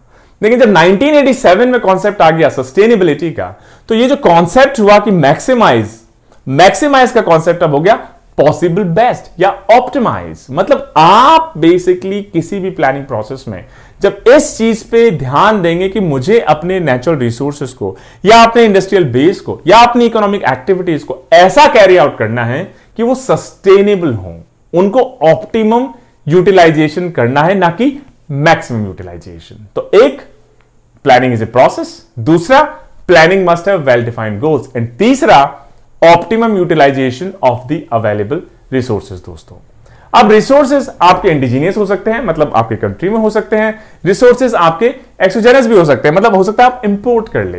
अलग अलग कंट्रीज ने अपने रिसोर्सेज, इंडिजीनियस रिसोर्सेज और इंपोर्टेड रिसोर्सेज को भी अपने डिप्लोमेटिक एक्यूमेंट से यूज किया है। दोस्तों, चाहे वो सोवियत यूनियन हो, ईस्टर्न यूरोपियन कंट्रीज हो या इवन इंडिया हो, कि हमारे पास मान लीजिए कोल बहुत है, आयरन ओर बहुत है, तो इसको हम इंडिजीनियसली यूज करेंगे। लेकिन मान लीजिए सेमीकंडक्टर्स मैन्युफैक्चर करने के लिए हमारे पास जो प्रेशियस मेटल चाहिए वो नहीं है, तो हो सकता है वो चाइना या जापान जैसी कंट्री से हम इंपोर्ट करें। तो मतलब बेसिकली 1950s तक जब सेट हो गया कि हमारी प्लान्ड इकोनॉमी होगी, तो प्लानिंग भी अलग अलग एरियाज में इंप्लीमेंट की जाने लगी। जैसे फैमिली किस टाइप की होगी, कितने लोग होंगे, फैमिली प्लानिंग। इसी तरीके से टाउन और अर्बन प्लानिंग। सिमिलरली फाइनेंस के सेक्टर में फाइनेंशियल प्लानिंग, जैसे बजटिंग जो करते हैं, वो एक क्लासिक एग्जांपल है बेसिकली फाइनेंशियल प्लानिंग का। दोस्तों, इसके अलावा मैक्रो एंड माइक्रो प्लानिंग, अगर हम बात कर लें agricultural planning, industrial planning, irrigation planning, road planning, housing planning. So ultimately planning बहुत सेक्टर या ऑलमोस्ट हर सेक्टर में धीरे धीरे इंडिया में देखने को मिली। तो अल्टीमेटली प्लानिंग का मतलब है किसी भी चीज में आप कोई goal over a period of time एक पर्टिकुलर रिसोर्स बेस से किस ऑब्जेक्टिव को अचीव करना चाह रहे हैं, इसको कहा जा सकता है प्लानिंग। दोस्तों, बहुत सारी कंट्रीज ने अनाउंस किया ओपनली कि हमारी जो इकोनॉमी होगी प्लान्ड इकोनॉमी होगी, जैसे सोवियत यूनियन, जैसे पोलैंड, जैसे चाइना, जैसे फ्रांस, जैसे इंडिया। और कुछ कंट्रीज ने कहा जैसे यूएस, कनाडा, मैक्सिको कि हमारी जो इकोनॉमी होगी वो फ्री मार्केट इकोनॉमी होगी, प्लान इकोनॉमी नहीं होगी। दोस्तों, अब अगर हम प्लानिंग का ओरिजिन और एक्सपेंशन देख लें कि जब क्लियर हो गया कि प्लानिंग की डेफिनेशन क्या होती है, क्या उसके 3-4 मेजर ट्रेट्स हैं, तो प्लानिंग हो सकती है रीजनल प्लानिंग। रीजनल प्लानिंग नाम से समझ आ रहा होगा कि किसी पर्टिकुलर रीजन के लिए बेसिकली अगर आप प्लान करें। शुरुआत कहां हुई होगी, अनएक्सपेक्टेड नेम, यूएस में। यूएस फ्री मार्केट इकोनॉमी रहा है और शायद फ्यूचर में भी रहे। लेकिन यूएस ने पहली बार 1916 में टीवीए, टेनेसी वैली अथॉरिटी को बेसिकली स्टैब्लिश किया गया कि यूएस के अंदर जो साउथ ईस्टर्न 7 स्टेट्स हैं, यहां पर कोऑर्डिनेटेड तरीके से flood control, soil conservation, electricity development, industrial development, forestry, wild life conservation, town planning, construction of road and rail, encouraging sound agriculture practices, malaria control को कैसे बेसिकली इन 7 स्टेट्स में, जो कि साउथ ईस्टर्न स्टेट्स हैं, कैसे basically achieve किया जाए, ये यूएस ने 1916 में बेसिकली पहली बार ट्राई किया through TVA, Tennessee valley authority. तो यूएस का जो एक्सपीरियंस रहा और बहुत सक्सेसफुल बेसिकली रहे इन सारे ऑब्जेक्टिव्स को अचीव करने में, इससे एनकरेज होके नेक्स्ट जो रीजनल प्लानिंग में, मतलब एक पर्टिकुलर रीजन के लिए, पूरे कंट्री के लिए नहीं, एक पर्टिकुलर रीजन के लिए कुछ स्पेसिफिक ऑब्जेक्टिव्स के लिए आप प्लान कर रहे हैं, उससे एनकरेज होके फिर इंडिया ने बेसिकली किया 1948 में regional planning, Damodar valley corporation, जिसको डीवीसी कहा जाता है। और उसके बाद नेक्स्ट रीजनल प्लानिंग का एग्जांपल हमें मिलता है 1966, वोल्टा रिवर प्रोजेक्ट कहां पर? घाना में। तो प्लानिंग कई तरह की हो सकती है, financial planning, family planning, micro planning, macro planning, इसका रीजनल प्लानिंग और नेशनल प्लानिंग। नेशनल प्लानिंग का मतलब है कि पूरे कंट्री के लिए, हर सेक्टर के लिए आप प्लान करें। और इसका क्लासिक एग्जांपल कौन है? जो पहला एग्जांपल आप कहेंगे तो वो है सोवियत यूनियन का बोल्शेविक रेवोल्यूशन ऑफ रशिया 1917। और उस वक्त की जो लीडरशिप रही अंडर जोसेफ स्टालिन, उन्होंने कहा कि जो हमारा इंडस्ट्रियलाइजेशन का पेस है यूएसएसआर का, उससे मैं सेटिस्फाइड नहीं हूं। और 1928 जोसेफ स्टालिन के अंडर यूएसएसआर ने बेसिकली डिक्लेयर किया central planning for the Soviet union. और उन्होंने कहा कि एग्रीकल्चर का हम कलेक्टिवाइजेशन करेंगे। और 1928 से आगाज हुआ सोवियत यूनियन के first 5 year plan from 1928 to 1933। तो सोवियत यूनियन का 5 ईयर प्लान, उससे हम लोग भी मोटिवेट हुए, एनकरेज हुए, इन्फ्लुएंस हुए, हमारे भी 5 ईयर प्लान स्टार्ट हो गए दोस्तों। तो सोवियत यूनियन का जो 1928 टू 33 का पहला 5 ईयर प्लान था, ये वर्ल्ड में ग्लोबली पहला एक्सपीरियंस रहा नेशनल प्लानिंग के लिए, पूरे कंट्री के लिए। अमेरिका का 1916 का था रीजनल प्लान, दामोदर वैली का था हमारा रीजनल प्लान, घाना का था हमारा रीजनल प्लान। ये हो गया हमारा पहला नेशनल प्लान। और सोवियत स्लोगन जिसके लिए दिया गया, उसको कहा गया ग्रेट लीप फॉरवर्ड। और इसके थ्रू रैपिड इंडस्ट्रियलाइजेशन, उसके अलावा rapid introduction of economic planning at national level को अंजाम दिया गया यूएसएसआर में। सोवियत प्लानिंग का जो दूसरा नाम था, उसको गॉस प्लान भी बेसिकली कहा जाता है। और ये हर इकोनॉमिस्ट एग्री करता है इस बात से कि इस प्लानिंग का बाकी जो कंट्रीज थी, इंक्लूडिंग इंडिया, चाहे वो कैपिटलिस्ट हो, सोशलिस्ट हो, कम्युनिस्ट हो, मिक्स्ड इकोनॉमीज हो, उनकी प्लानिंग पे कहीं ना कहीं इंपैक्ट देखा गया है, देखा जाता रहा है और शायद आज भी देखा जा रहा है दोस्तों। और इंडिया की प्लानिंग पे तो सोवियत प्लानिंग का बहुत मेजर इंपैक्ट देखा ही गया। सोवियत प्लान में सबसे पहले फोकस किया हैवी इंडस्ट्रीज, उसके बाद लाइट इंडस्ट्रीज और बाद में जो रेगुलर कंज्यूमर गुड्स थे उनके लिए।